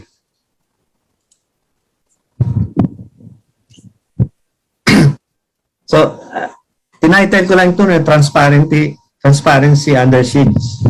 Yes. Very, very, thought-provoking. Thank you, thank you. This is also the title of my article 2 days ago, Wednesday, sa Manila Times. Yan din ang title niya, Transparency under siege. Wow. So, all of these slides that we prepared for this, these are based on our experiences since 2009.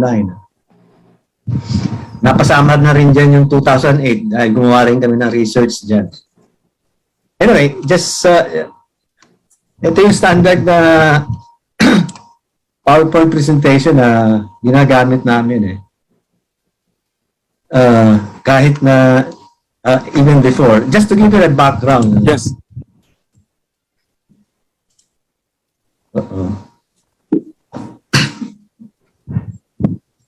Mabagal yata yung computer ko. Baka magkaano tayo sa election. Di ba we have very lousy internet in the country? Yeah. Will it affect our election efficiency? Kung dedicated yung, I think dedicated naman yung mga... Dedicated naman. Ayun, we could see our PowerPoint. Very nice.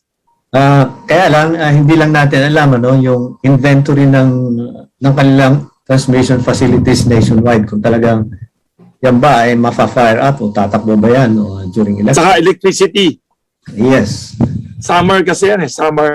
Yeah. Ito yung report namin regarding the May 2010 election, CENTEG. So it talks about yung 30 vulnerabilities na until now were not addressed yet. And we launched several books. Yes. Sa Ateneo. And then ito kami, nagrarally kami sa harapan ng Commission on Elections. Yes. And yung si Professor Tuason. Yeah, Professor Tuason is there. Bobby Tuason, yes. Nandun ako sa likod. Yes. And the rest of the members of AES Watts. Doon sa kabila, si Lito Aberia. Yung yes. Nakasalamin. Siya may hawak ng junk because 2010. Ano naman si Lito? May pare pa kayo nakita ka. Si Bishop Broderick Pabilio. Siya yung temporarily pumalit kay dati, kay Cardinal Tagle. Pero ngayon, nasa na siya? Nasa Palawan. Yes. So, yan kami nasa harapan kami na Commission on Election. Nagrarally kami. Were they listening to you? Nakikinig ba sila sa inyo? Yung mga complaints ninyo about efficiency? Nako, hindi. Hindi. Wala. Kaya maganda what you're doing at this, there are watchdogs. Kaya kami, sa na lang kami, sa media na lang. Yes. And hopefully public awareness. Nagsusulat na kami. We do research, we come out with books, we come out with reports. Since most of us are in in academics, so research-based naman ang grupo Ito yung issues and concerns. Yes. Yung non-compliances with the AA's law. Kasi yung batas was enacted in 1997, our Republic Act 8436. And then it was amended noong 2007 as Republic Act 9369. And Philippine Computer Society, being the past president of PCS or Philippine Computer Society, yes, we were very much involved in the crafting of the amendments. So lahat ng mga nakalagay doon sa sa batas ng 9369 hindi naman sa pagbubuhat ng bangko ng PCS, lahat ng mga technical provisions doon sa amin galing yun. Those were based on our practices in the banking sector. 10 years po 10 years din ho ako sa Baco at ako rin ho nagpatakbo ng Mega League dati. Wow. So lahat ng mga security measures, nilagay namin niya sa batas sa 2007. So yan yung mga amendment. Pero as of now, nakikita namin kailangan din ng amendment yan. So dahil hindi sila nag-comply, non-compliances, yes, hindi sila nag-promulgate nitong implementing rules and regulations since 1997. O, ilang taon na yan? 25 years? 2 decades and a half? That's Section 37. The Commission shall promulgate rules and regulations. So I've been attending Senate hearings at saka sa House of Representatives and even yung sa Joint Congressional Oversight Committee. All these years. Since 1999 as Philippine Computer Society President. Kasi nasa batas noong 1997, ang Philippine Computer Society should be a member of the Advisory Council. Oh. So magmula 1999, hindi na ako nakaalis dyan. Wow. So after the election, do you think there should be amendments to be updated pa? Yes. After the election? Yeah, there should be. So, yan, napakasimple lang naman niya, yung implementing rules and regulations. Sinasabi ng Commission on Elections, meron naman kami general instructions. Parang they're saying, it's the same with the implementing rules and regulations. Pero hindi. No? Hindi. Ang nakalagay dyan, you shall promulgate. Yung Commission shall promulgate rules and regulations. Yes. Napakalinaw yan. And I've talked to senators and congressmen. At pag kami mga hearing kami, ba't di niyo pa ginagawa yan? No? Kay Brilliant. Wala pa. Hindi pa Wala ginagawa. pa. Man. Si Anong Brilliant, ginagawa nila all these years? general instructions lang. Gagawa lang sila ng GIs. We'll go to that. Pero yung mga GIs nila, hindi rin. It's not even complete. It's not even complete. So, eto nga, unsecure communication channels. Bakit within wow, unsecure. Oo, kasi nakalagay dyan, Section 7, all electronic transmission. So, secure communication channels. Pero ito nakakapagtaka dito. Yes. Ako kumuha nitong picture na to. Katabi ko si Jeff D. No? Yes. Dating taga Smartmatic yan. Yes. Oo. Isa yung whistleblower ni Senate President Tito Soto. And they were saying about irregularities in 2016 elections.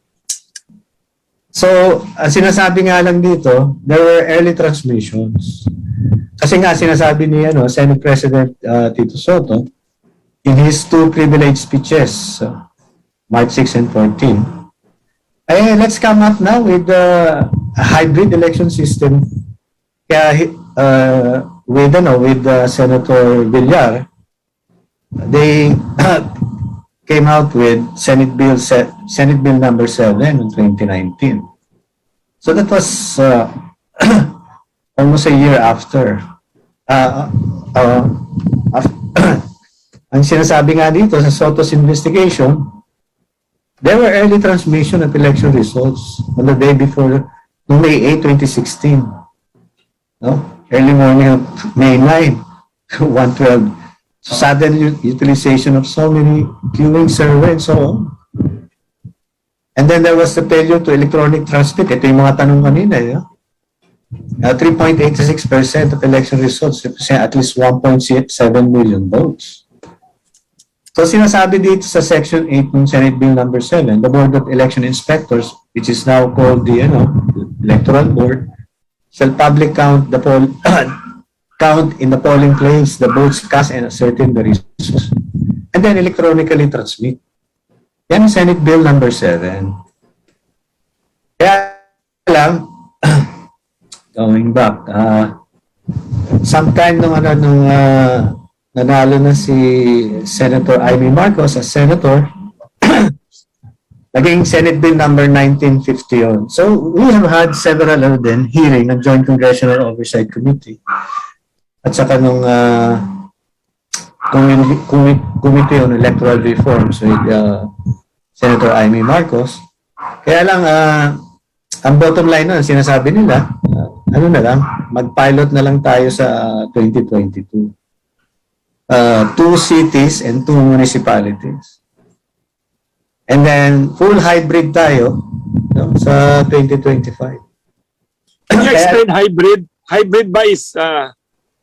manual counting sa presinto. Yes. And then electronic transmission and automated canvassing. Yun ang hybrid. So going back to the old way of counting, manual. Yeah, except na electronic transmission ka. Yes. And automated canvassing.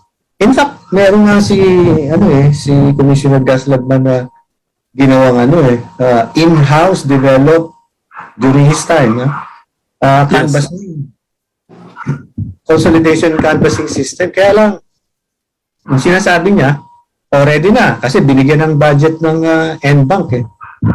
Pero nung i-implement ka, noong 2013, 6-1 ang naging 6-1 ang naging resulta ng botohan na wag i-implement. Siya lang talaga ang bumoto na ituloy yung gawa ng mga Pilipino. Kasi madali lang naman yan eh. Wala namang rocket scientist. It's not even a rocket scientist project. So, nung nabubuhay pa si Senator Nene Pimentel, ang Senteg was invited. Nandun pa nga si Chief Justice Puno. Naimbita kami kung ano yung tingin namin dun sa kailangang mga reforms dun sa election. So, it was conducted by the Consultative Committee on Federalism. And eto nga, oops. So, nung inano namin yan, present namin, medyo nagulat yung mga commissioners doon. Ngayon lang namin naalaman niya na wala palang implementing rules and regulations yan. Tumindig pa si Senator Nene Pimentel nung naalaman niya, ay, ba't palang implementing rules yan? Tagal-tagal na niya, pati si Chief Justice. So ibig sabihin ba, pag wala yung mga all these efficiency safeguards, our election system in the past prone to manipulation ba yan? Yes. Sir, sorry to interrupt you. Nandiyan si Mr. Gus Lagman. Can we invite him for his opening statement? Yes, yes. Kasi kararating lang niya because of the internet connection problem niya. Yeah. Welcome. Sorry to interrupt you. Welcome, Mr. Gus Lagman, former COMELEC commissioner and now president of NAMFREL. Can we invite you for your opening statement, Mr. Lagman? We know you have internet problems. That's a concern ng Pilipinas. Hopefully, elections will not be by the... Welcome, Mr. Lagman. Yeah, thank you. Can you please continue while I'm looking for my notes? Sige. Okay na, just signal us, ha? Ituloy nyo na muna ni Leslie is waiting for you. Thank you. Ituloy muna ni Nelson. Yes. Mr. Nelson, sorry, we could continue again with your presentation. And while you are talking, we welcome all the media to just send in your questions. You can message the chat box or text me anytime. My numbers are in the chat box. Mr. Nelson Celis, you can continue daw muna. Mr. Celis? Yes. Yes. Yeah. Hinahanap na yun, Mr. Lagman yung notes niya. So we could proceed. Okay. So how are we ready for the May 9 election based on your assessment today? Are we ready? How do you assess them? Yeah, if you read my article dun sa Manila Times 2 days ago, maraming pang concern eh. Number one is the mock elections. Yes. Kwento ko na yung aking article. Yes, paano nyo in-assess yung mock elections? How was it? 3 places. Yeah. Yung mock election that was held on December 29. Yes. Pero ang nangyari diyan, nagkaroon na ng certification yung international certification entity, yung PDP. PDP, sila yung nakuha ng commission to do the certification of all the source codes of the BCM, the election management system, tsaka yung CCS. Kaya lang medyo nagkaroon ng problema yan noong December 29. Just tracking back, December 3 yan. December 3 yan certify ng ProBNB. And ang mock election 29. So 16 days. Tama ba? 16 days.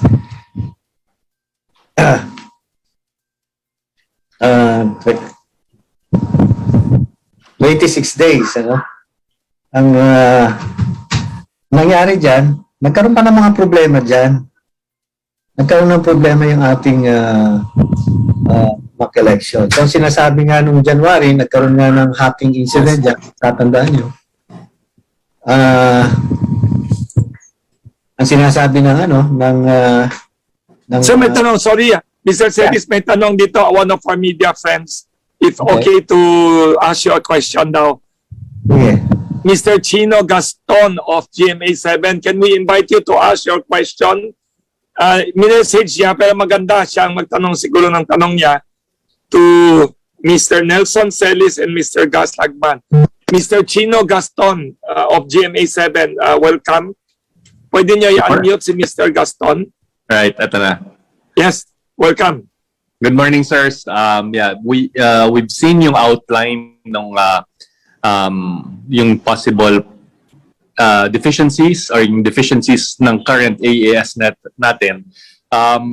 Would the gentleman be kind enough to outline kung paano ang possible cheating or compromise, if hindi naman cheating mangyari, ang ating election system come election day, no, that the public should be aware of. Sana specific po, no, yung sagot. Which portion, the transmission ba, the encoding, the canvassing, which particular portion of our AES is vulnerable to attack, if any?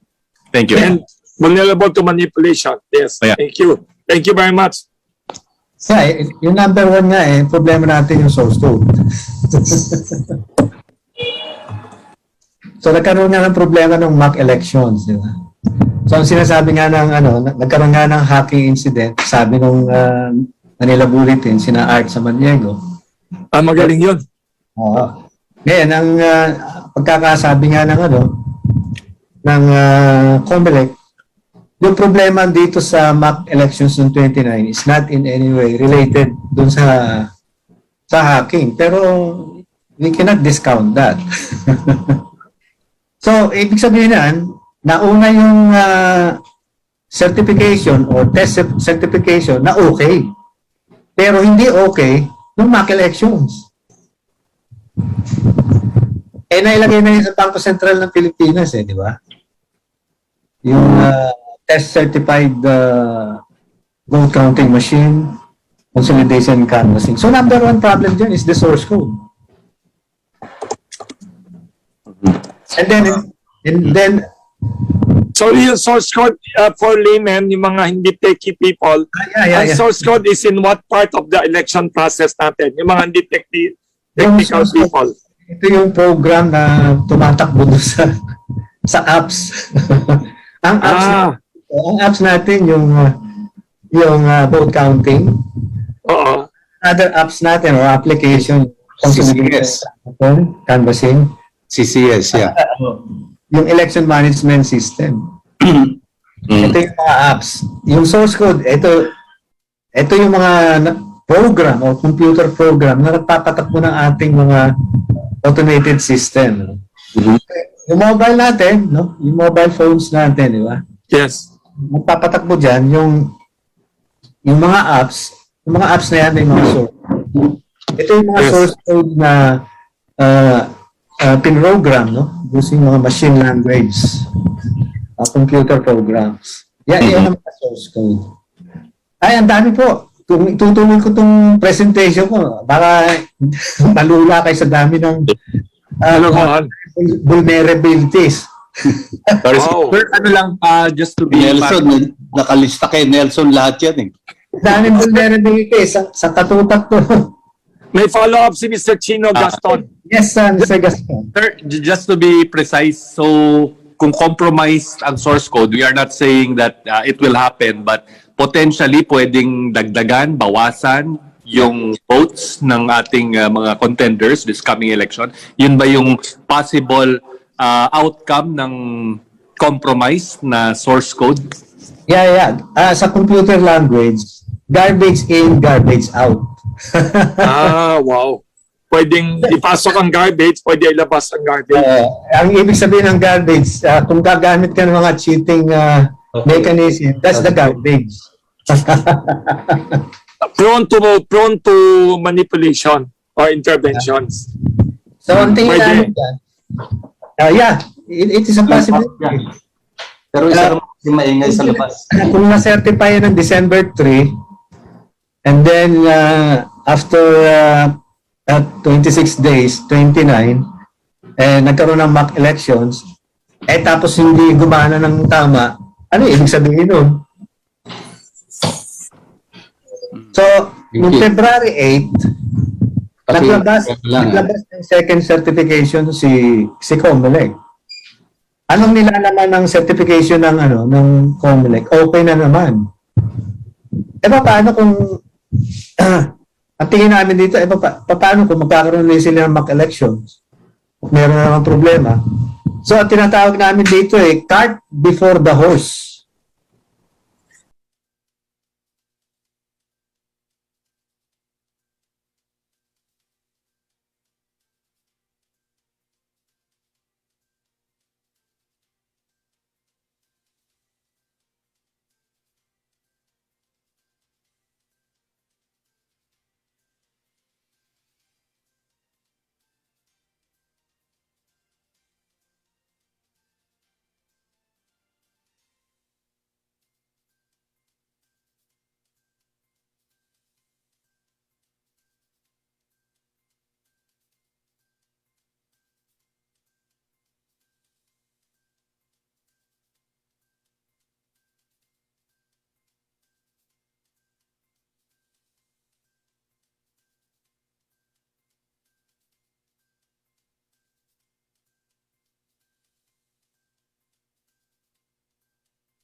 automated election.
Nako, ayun mga kaibigan, naghang pala yung ating video, no? Medyo hindi natin napansin.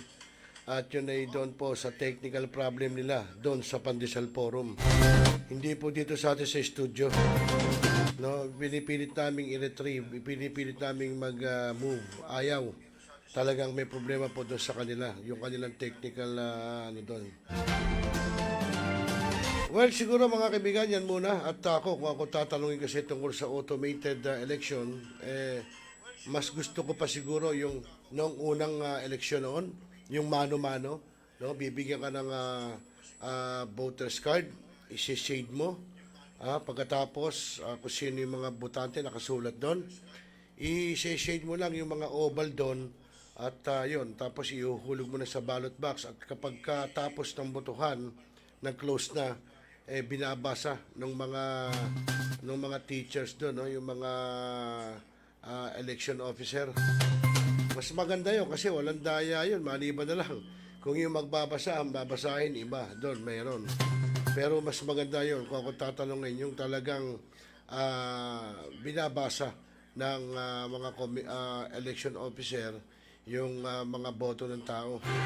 Actually, parang mas madali pa noon Nitong nag-automated election, mukhang mas matagal Ang dami pang cheche-boreche, di ba? Noon, saglit lang. Pagkabasa doon, yun na yun, matik na yun. Yun na ang dadalhin din sa COMELEC. Well, with that, mga kaibigan, maraming salamat po sa sumubaybay dito po sa aming programang Tropa ngayong Tuesday edition. No?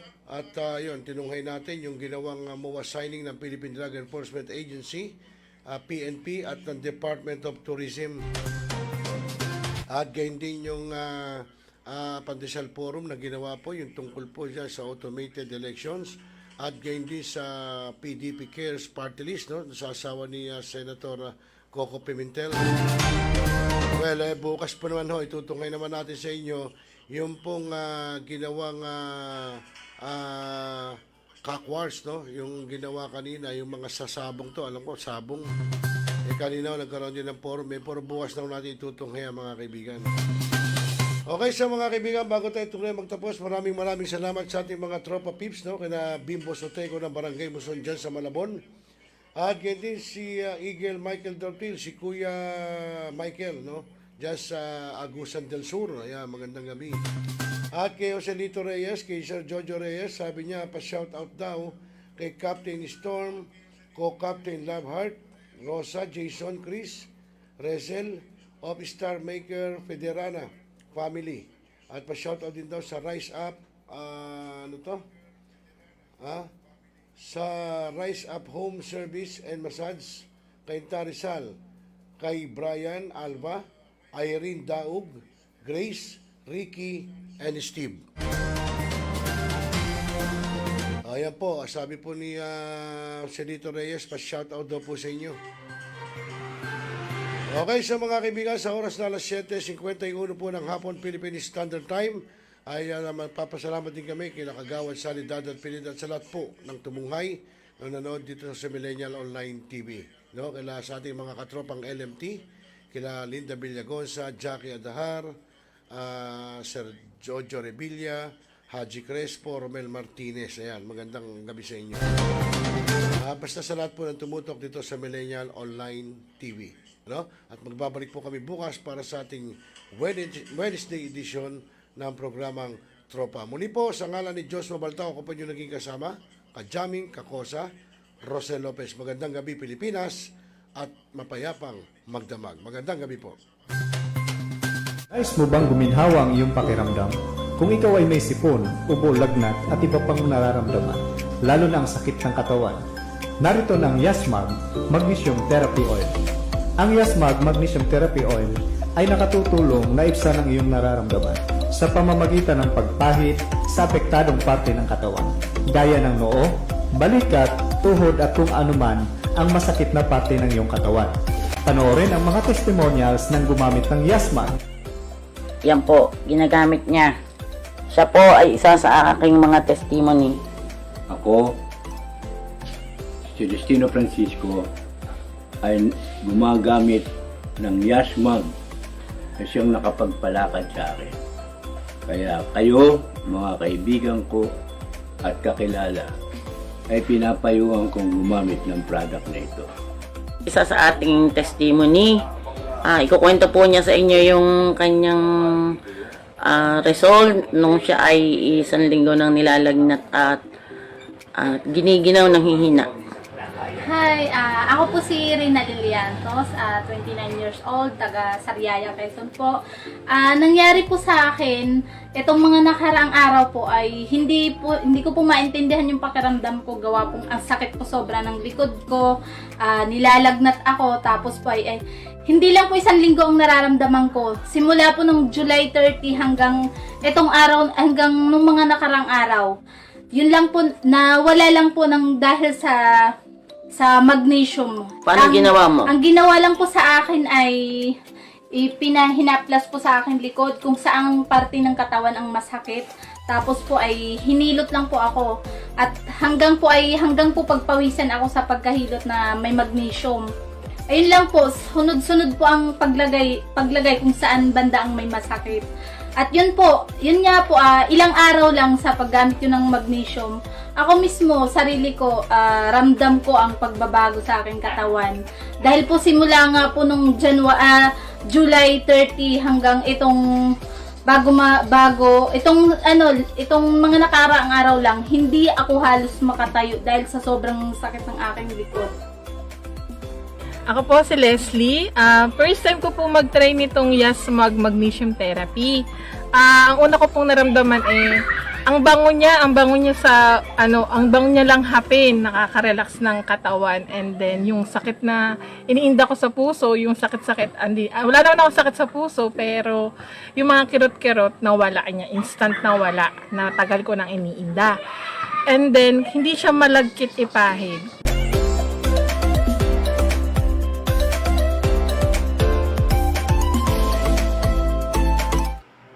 Mga milenyo, pagod ka na ba galing sa trabaho?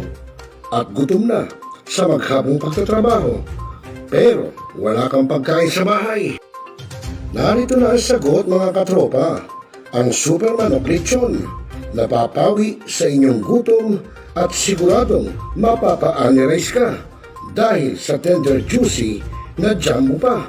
At siguradong malinis at bagong katay buhat sa farm. Kaya super masalasa at pangmasa pa. Ano pa hinihintay niyo, mga katropa? Takbo na sa Super Manok Panteño Siniluan at bumili na. Baka maabusan ka, katropa.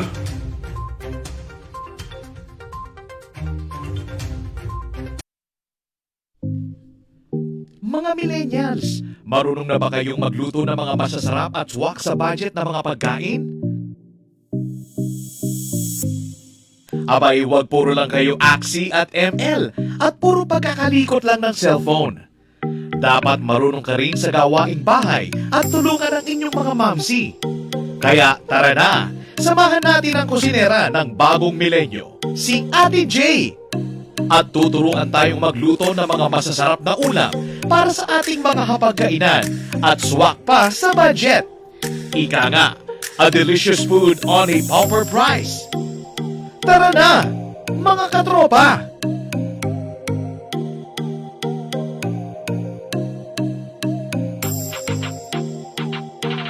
I-type lang sa inyong mga cellphone, sa inyong mga Facebook at YouTube, ang Millennial Online TV.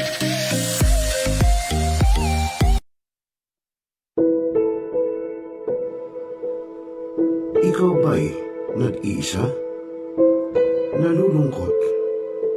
Dahil iniwan at ipinagpalit, niloko ng iyong minamahal. Kung ngayon, i-type sa inyong mga cellphone, Facebook o YouTube man ang Millennial Online TV. Dahil nasa Millennial Online TV na ang online haralista ng bagong milenyo, si Randel Villados.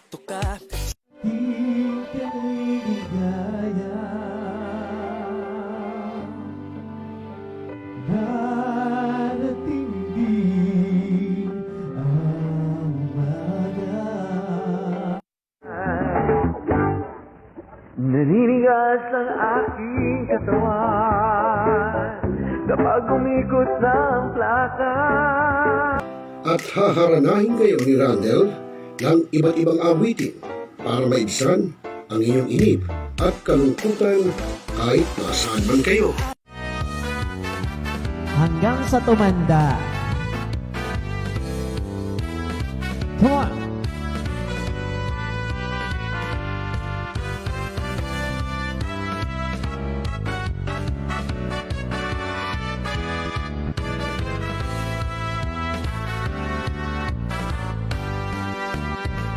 Kung tayo'y matanda na, sana'y di tayo magbago. At pwede rin kayong makiduet kay Randall tuwing Sabado ng hapon. Tutok na! Tawag na, mga milenyo! Araw-araw ikaw ang gusto kong kasama. Buhay ko'y kumpleto na tuwing nandito ka sa tabi ko o aking giliw. Mga katropa, ako po si Randall Villados, ang online naranista ng bagong milenyo ng Millennial Online TV na nag-aanyaya sa inyo na makikanta, makisaya at tumutok sa lahat ng programa ng Millennial Online TV. I-type lamang sa inyong Facebook at YouTube ang Millennial Online TV. Nood na mga katropa! Ako inyong lingkod, Rosel Lopez, ang inyong katropa, ang inyong kabarangay dito sa Millennial Online TV. Abangan ang ating mga kaganapan dito sa ating bansa at abangan din ang panunungkol ni Kapitan sa ating Dalaw Barangay. Paano nyo kami mapapanood? I-type lamang sa inyong mga cellphone, sa inyong Facebook at YouTube ang Millennial Online TV. Ano pa hinihintay nyo mga katropa? Like, subscribe, at share na. Okay mga katropa? Mga katropa, ako po si Gazi Sarip, ang inyong tagapaghatid ng balita sa bagong milenyo na nag-aanyaya sa inyo na tunghayan ng aking mga pag-uulat at tumutok sa lahat ng programa dito sa Millennial Online TV. I-type lamang sa inyong Facebook at YouTube ang Millennial Online TV. Nood na mga katropa! Mga katropa, ako po si Jim Pahayag, ang inyong tagapaghatid ng mga balita sa bagong milenyo na nag-aanyaya sa inyong matunghayan ng aking mga pag-uulat at tumutok sa lahat ng programa ng Millennial Online TV. I-type lang sa inyong mga Facebook at YouTube ang Millennial Online TV. Nood na mga katropa! Mga katropa, ako po si Ka-Agila Magas Gapusana sa programang Agila sa Bagong Milenyo. At kung kayo may mga sumbong at mga reklamo, mag-chat, tumawag at mag-text sa Millennial Online TV upang ating solusyonan ang inyong mga problema. I-type lang sa inyong mga cellphone ang Millennial Online TV upang inyong mapanood ang lahat ng programa sa Millennial Online TV. Ano pang hinihintay nyo mga katropa? Nood na! Nagbabasa ka pa ba ng dyaryo? O nakikinig ka pa ba ng radyo? Kung ngayon, lahat yan ay mapapakinggan nyo na sa inyong mga cellphone. Dahil online na tayo, mga kamilenyo, kaya manood, makinig, dito sa Millennial Online TV. Rider, sumalpok sa Kaya poste ng i-follow, like, subscribe, at i-share na mga katropa. Barangay, pangunahing unit ng pamahalaan lokal kung saan dito pinag-uusapan ang bawat sinalog ng mga residente ng bawat barangay. Dito rin pinag-uusapan ng mga piling halal na opisyal na barangay ang mga proyekto para sa kanilang barangay. Kumustahin natin ang panunungkulan ni Kapitan dito sa Dalaw Barangay sa Millennial Online TV worldwide, ang katropa ng bawat barangay. Ating tinatapos ang ating pagpupulong. Maraming salamat po sa inyong pagdalo at tapos na po ang ating session. Enjoy na po tayo. Now, we are Talakayin. Biggest destruction of dangerous drugs worth 1.2 Rebisahin, opinyon, malawakin, aksyonan. Kasama si Rosel Lopez, ang inyong katropa sa pagbabalita. Dito lang sa Millennial Online TV. Tutok na mga katropa! Pinaigting, pinalakas ang bagong news online TV ng bagong milenyo. Millennial Online TV, ang katropa mo sa pagbabalita.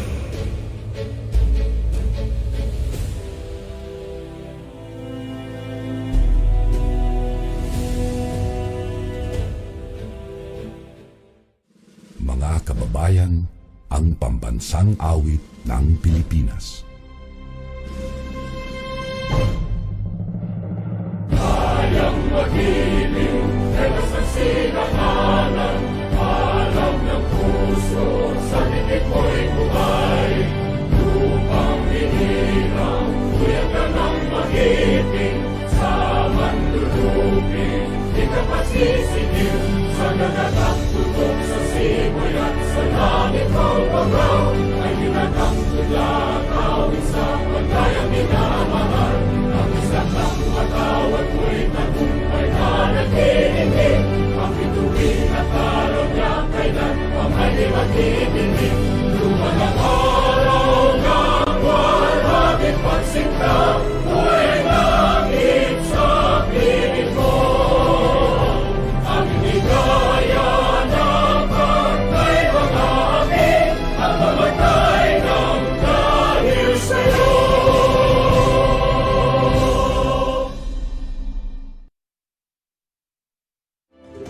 Sa lahat ng bumubuo ng Millennial Online TV at sa lahat po ng sumusuporta, maraming salamat po. Millennial Online TV is now signing off.